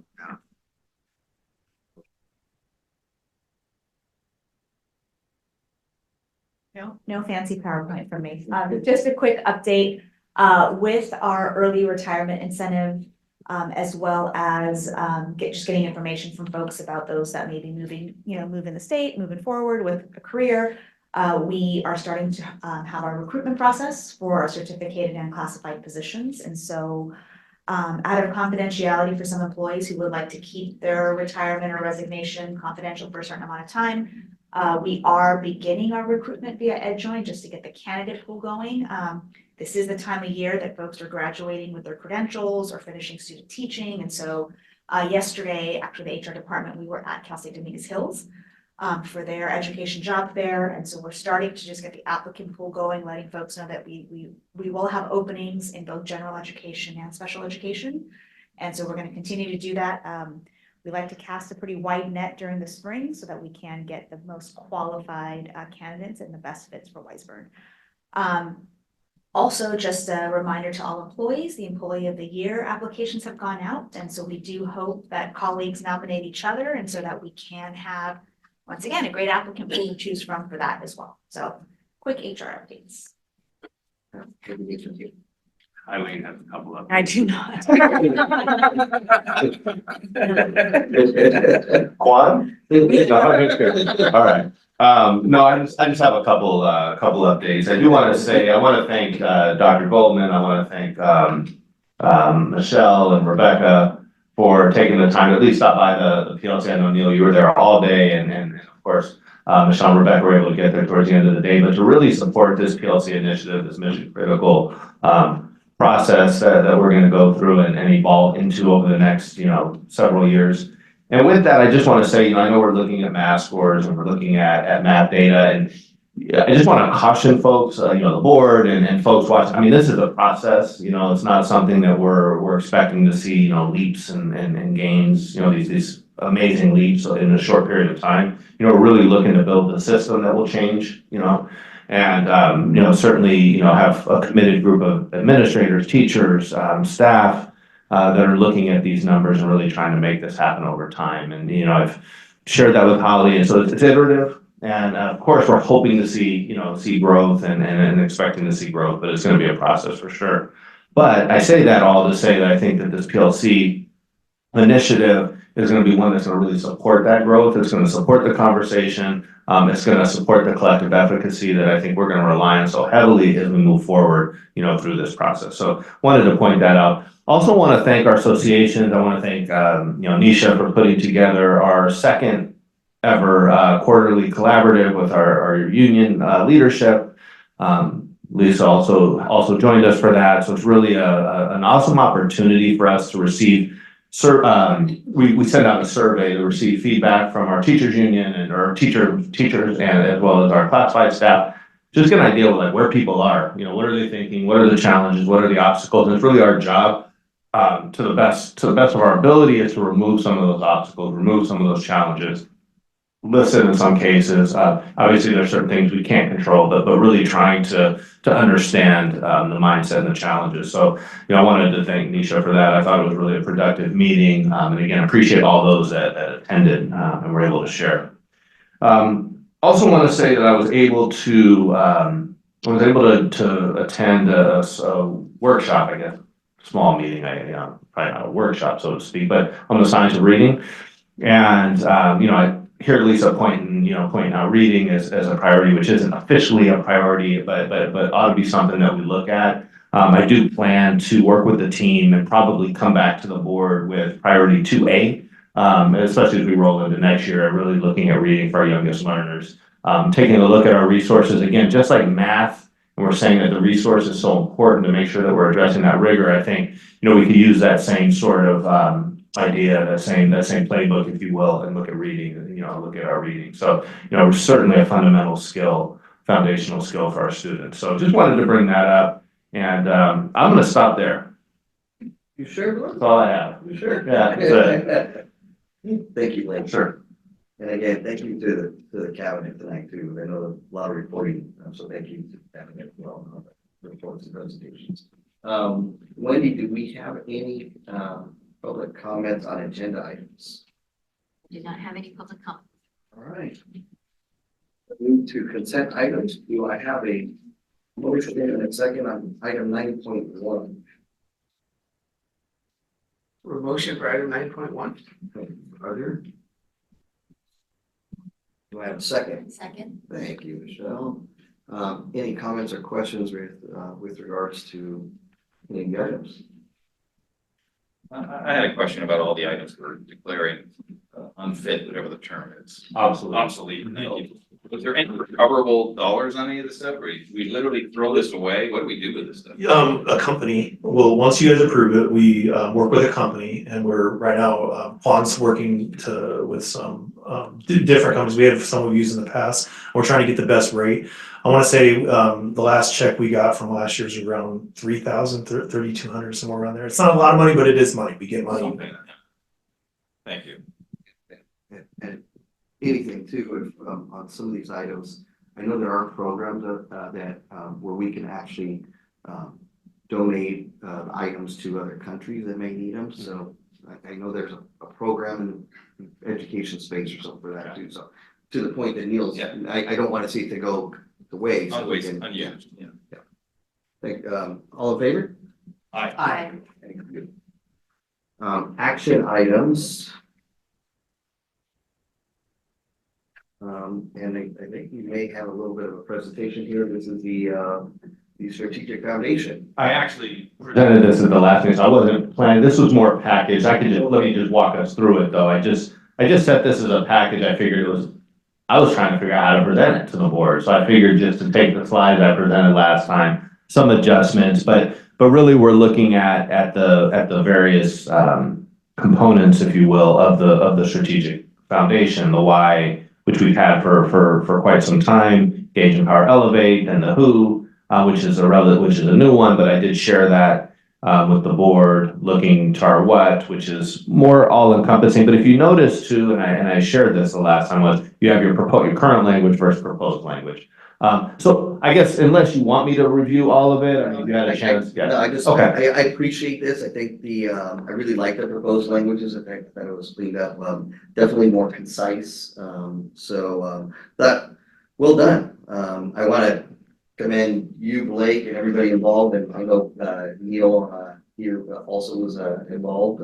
So just thank you. I think this is great work on our strategic mission, values, and our strategic plan for the district. So I just want to thank everybody involved. Thank you. And I will say, Dr. Goldman pointed out, we do have one discrepancy on here on the what. So the safety, it's the only one that doesn't say we assure. So as we approve this, we would just add, we and assure. To be consistent. Yeah, just to be consistent. Other than that, it's as is. And these are designed to be guardrails, guideposts, rudder in driving this organization that we hold ourselves accountable to. And when we ask how will we work together, you look at the how, we will collaborate, we will innovate, we will be inclusive, and we will hold ourselves accountable. This was a collective effort by the community of our schools, and I'm super excited about this. Thank you. Yeah, so thank you all. And I must say, in taking a look at all the presentations, loving our logo. All right. We have no, we don't have a motion. I will move. Thank you, Neil. Thank you. For keeping me on track. Do I have a second? I'll second. Thank you, Roger. All in favor? Aye. Here. All right. Facility items here. So, sorry, Nelson, we do I was supposed to say this in the beginning of the meeting, actually need to pull 11.1 because we didn't receive DSA approval yet, so we're gonna have to bring that back to another meeting. We were hoping, we were trying to time it to where we got DSA approval and brought it to the board and we're ready to rock and roll, and we're just not. Okay. This was the Echo build? It's the Echo build. Okay, I had lots of questions. So we'll, All right. so we'll pull, 11.1. Right. Okay. Item 11.2, approve the purchase of synthetic turf from CMAS contract number 423-05-102 with Valley Precision Grading for, this is for the Tecate grass, for the Measure EE, fund. Do I have a motion? A motion? Thank you, Roger. Second? I didn't get to feel the turf, so I don't feel like I should. You want me to go, I can go get it. It's in the office. I will second. I will second. I do have some questions. Second, we're gonna have, some discussion here, Michelle, too. So, so I got a motion from Roger, a second from Neil. Open discussion. Did you have any questions? No, I was able to view that board meeting when the turf talk was happening, the turf talk. No, and I agreed, I didn't. Okay. I have questions on a 25-year warranty and a 12-year warranty. I don't understand those. No, I mean, can you come up? 25-year warranty on the safety and performance pad, 12-year warranty on the pivot non-infill with pad underlayment. How do those reconcile? So what I could tell you, and maybe Noemi could add, is that typically your turf, which is the top and the shock underneath it, that's what we're purchasing, is usually about an 8-year warranty. Sometimes you can get a 10.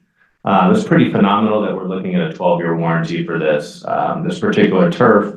And the manufacturers actually think that we could probably get closer to 15 to 18 years out of it, just because you don't have some of the friction that the rubber pellets or the other types of infill have. It actually it actually damages the fibers over time. So you don't have that in there. So I guess my question is thank you for that. Yeah. It's not only the 12-year and the 25-year, but it doesn't really say what that is. What's the warranty? And my fear, I'll give you an example, is if you get a warranty. You just turned it off. You were on? Oh, sorry. You were on? I'm waiting for a light to come on. Yeah, turn up. It's not on here. There, you're on. You're on. Sorry, I was looking for a light down No, here. it's- You would think by now, It's right here, right? Willie. Willie's right there. Is this a diminishing warranty? Is it a what, I'm sorry? Finishing warranty, so for example, in the first If year, there's you get a failure with the material, then we can 100% on the 12th year. 100% on the 12-year warranty, which like Blake indicated that it's rare to see that type of warranty. Generally is about 8 years. I have not even seen a 10-year just yet. And the fact that they're offering a 12-year warranty on their product. And I mean, for those that got to test or feel the material, it's superior product, so you can tell. That's probably why they're comfortable standing behind that warranty period. Just doesn't say what the warranty is. Do we have more detailed documentation? We do, and we certainly can provide that via Friday memo or to provide additional information. I just don't have it with me, I'm sorry. But it's part of the entire CMAS. Yeah, and the 25 was the safety and performance pad. I guess that's underneath. What's Correct. the new safety That's the and shock performance pad. At 25 and the pad underlayment at 12. So the shock pad is the performance pad. And what's the pad underlayment? That's just the like gravel and The rock. material that they put underneath. So it's layers that The go bottom into layer it. is 25 and everything else is 12. So basically, it's the construction. So what's gonna happen is, they're gonna come in, we're gonna have a company that will come in, we're bidding for that work now. They're gonna come in and actually build the quote unquote field. The rocks, the base, it's the base, basically. And then, theoretically then, Tecate will come in and they're just gonna lay the shock pad or the under pad and the Shock turf pad. on top of it. So it's a real quick, once the actual manufacturer of the turf comes in, it's like a 5-day. We have an actual diagram that I can share at my next presentation where it shows the different layers of the installation. That we would use, it's clear. I think my question that would help me get over my hurdle is the 12-year warranty equivalent to every other manufacturer's 10-year warranty? It's just 2 years more. It's better. Or are there stipulations on there? It's better. My understanding that it's equivalent or better. Well, obviously better because of the extra 2 years, but it's equivalent in terms of performance. Same coverage. Mhm. I would say too, they also shared that they would, if we lay this turf and we don't like it, they'll take it back and lay another turf. So I mean, I think that there's there's certainly a backing to this product, and a commitment to the product that, you know. No, I think that they're definitely trying to get into this market because I've never heard of any firm saying they'll take the turf back. Yeah. That's pretty amazing. It's like guaranteed, you know, satisfaction guarantee. Warranty of the package. That's pretty amazing, actually. They are, they're standing fully behind this product. And we vetted this company last time as a very large, significant 1965 started company. Correct. And did you mention to the? The 1800s. Oh, 1800s. Yeah, so Roger and I had an opportunity to see them at the Cash Conference. They had an exhibit and we got to feel the pit turf and obviously no infill. So, we were shocked. They've been in business for a long time. They're worldwide and they are the biggest, which I didn't know, they are the biggest turf company in the world. Second in steel turf. And they started they started actually with textiles. So they were a textile company initially, and it just sort of evolved into the turf. Okay. And they're doing, my understanding was doing work across the United States. I think They're trying to cross over They're to moving California, west. right? Moving west. Correct. That's why they're really pushing, and hopefully we'll be able to reap all the benefits of the fact that we'll be one of the first school districts. And I Set think, the standard. yeah, I would say frankly too, one of the reasons that this is such an important product is because they know it's really a California type product. They know it's gonna be an important element to not have that infill in California. Is there a piggyback opportunity here? There is, we're working on it. Please work on it. We were That's what's amazing. What to say?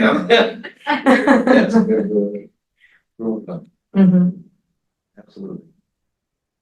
All right, any other comments or questions? Thank you. All right. Does anybody want to know more about turf? No. Okay. Thank you. Are you gonna take that with you? I love it. All in favor? Aye. Fantastic. Fiscal. We're gonna, item 12.1, approve the 2023-24 second interim budget report as a positive certification. Do I have a motion? So moved. Thank you, Neil. Second. Second? Thank you, Roger. All in favor? Or I'm sorry, any comments or questions after me? And we got a wonderful presentation here from Jason, so good. All in favor? Aye. Fantastic. Adopt resolution number 2324.30. This is the increase of the school facilities developer fees. We have not done this since 2018, I believe. Yeah. Do I have a motion? So moved. Thank you, Neil. Very appropriate. Second, do I have a second? I'll second. Thank you, Roger. Any comments or questions with regards to? Thank you to April for her patience. Oh, yes. And actually, I apologize, but we should let April, say a few words here with regards to the item. Welcome, Well, April. good evening again. It's tomorrow. That was a very interesting conversation about turf, by the way. I didn't. You want to know more about it? I think I'm okay for now, but I'll let you know. Really quickly, I know you've had a long night. I just wanted to go through a little bit of an overview, background of the developer fee justification study and how this program works. Let me share my screen. Sorry. Here we go. Okay. So really quickly, I'll just go over a brief history of the program, overview of how it works, how you can use your developer fees, and then just kind of finish off with a quick conversation about funding opportunities and then that true cost of growth. So the history of this program is essentially in 1986, the state said that school districts could impose fees on developers coming in to construct new housing or new facilities within the district's boundaries. As of 1998, there was a cap placed on how much a district could levy in fees for that level 1 fee calculation. And as we know, research shows that the actual cost of growth is much more to the district than these statutory fees will actually cover. So it's really important that that school districts impose, conduct this study, calculate their justification, and impose the maximum amount that they can in developer fees. And those fees are collected by the district at the time the developer pulls their building permits from the county or the city.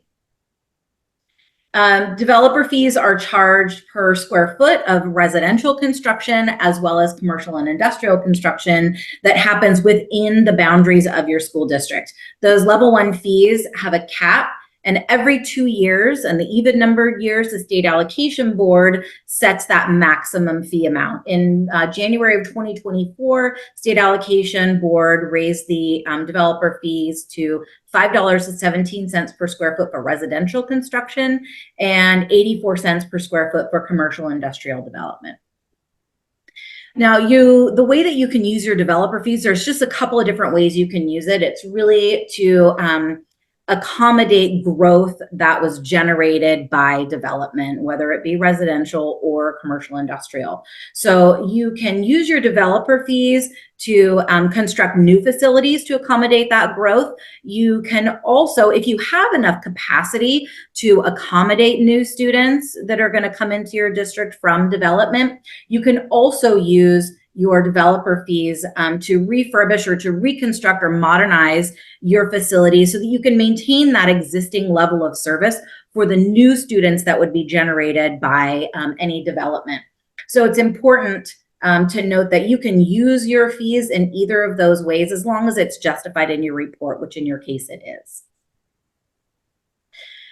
For Wiseburn Unified, you are justified at $5.17 per square foot for residential and 84 cents for commercial industrial, except for mini storage, which has a different type of calculation. So you're justified at 5 cents per square foot. And why that's different is because when we look at your development, when we do these calculations, we look at census data, we looked at projected development in your area, and we come up with a student generation rate. So we calculate how many students will be generated by each different type of housing unit that's planned or has a history of being constructed within your the boundaries of your district. When it comes to commercial industrial, which includes mini storage, we're really looking at how many employees that type of construction would generate to move into your area, and then how many students those employees could potentially generate through their housing when moving into the district. So when you're looking at commercial industrial, there's a different scale of how those are calculated. So commercial industrial, as far as like an office building, is going to generate a lot more employees than a mini storage unit. It may be the same amount of square footage, but a mini storage is going to have considerably less employees generated and therefore students generated.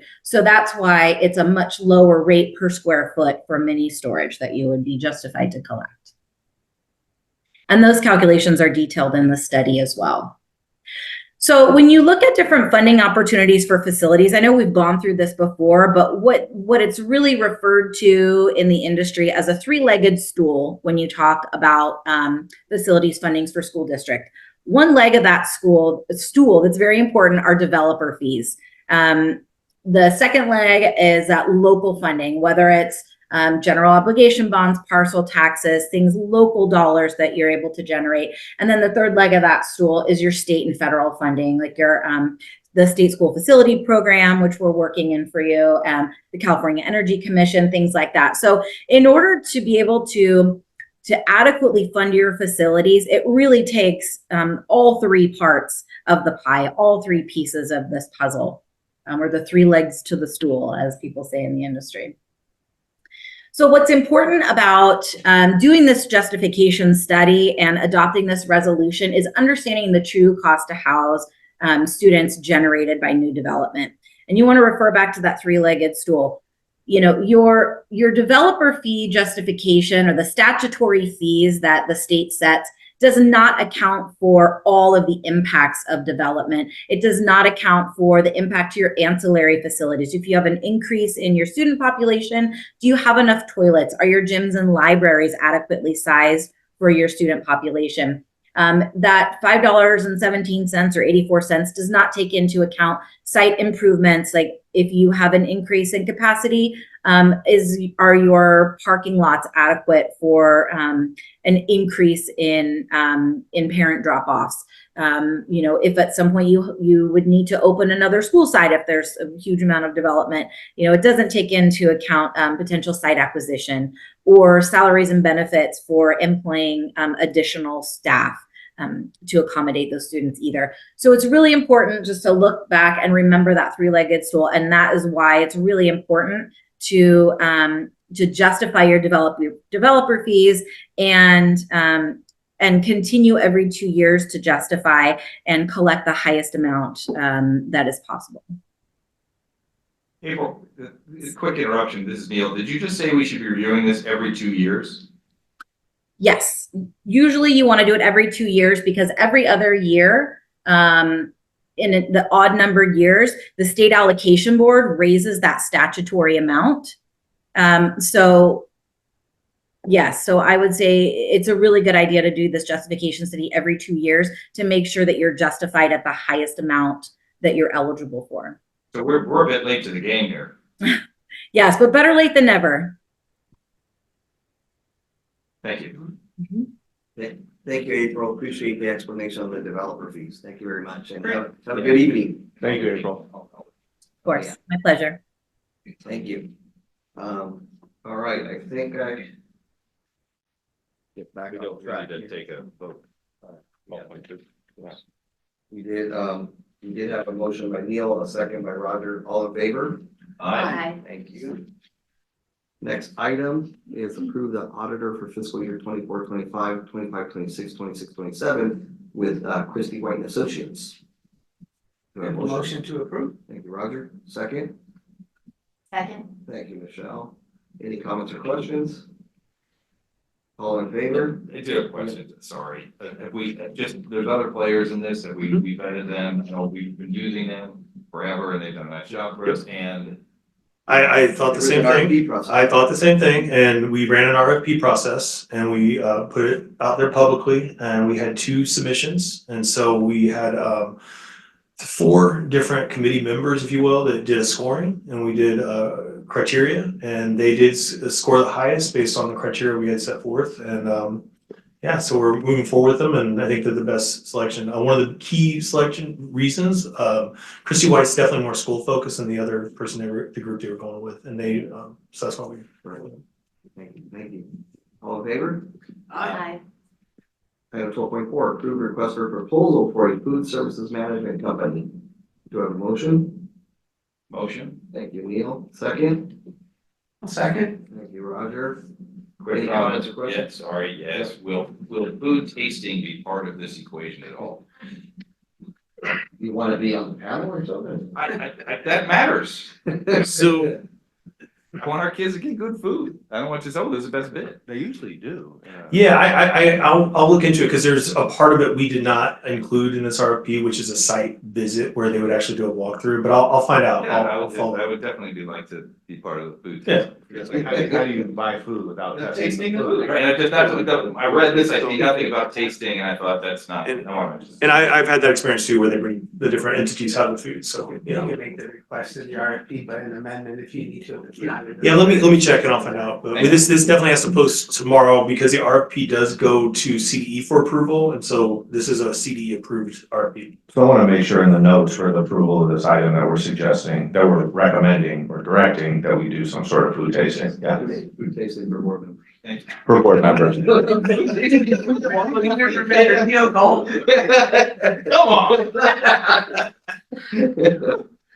I think it's a good request. Yeah. All in favor? Aye. Thank you. All right, item 12.5, approved 3-year contract for Goldbook Special Education Software.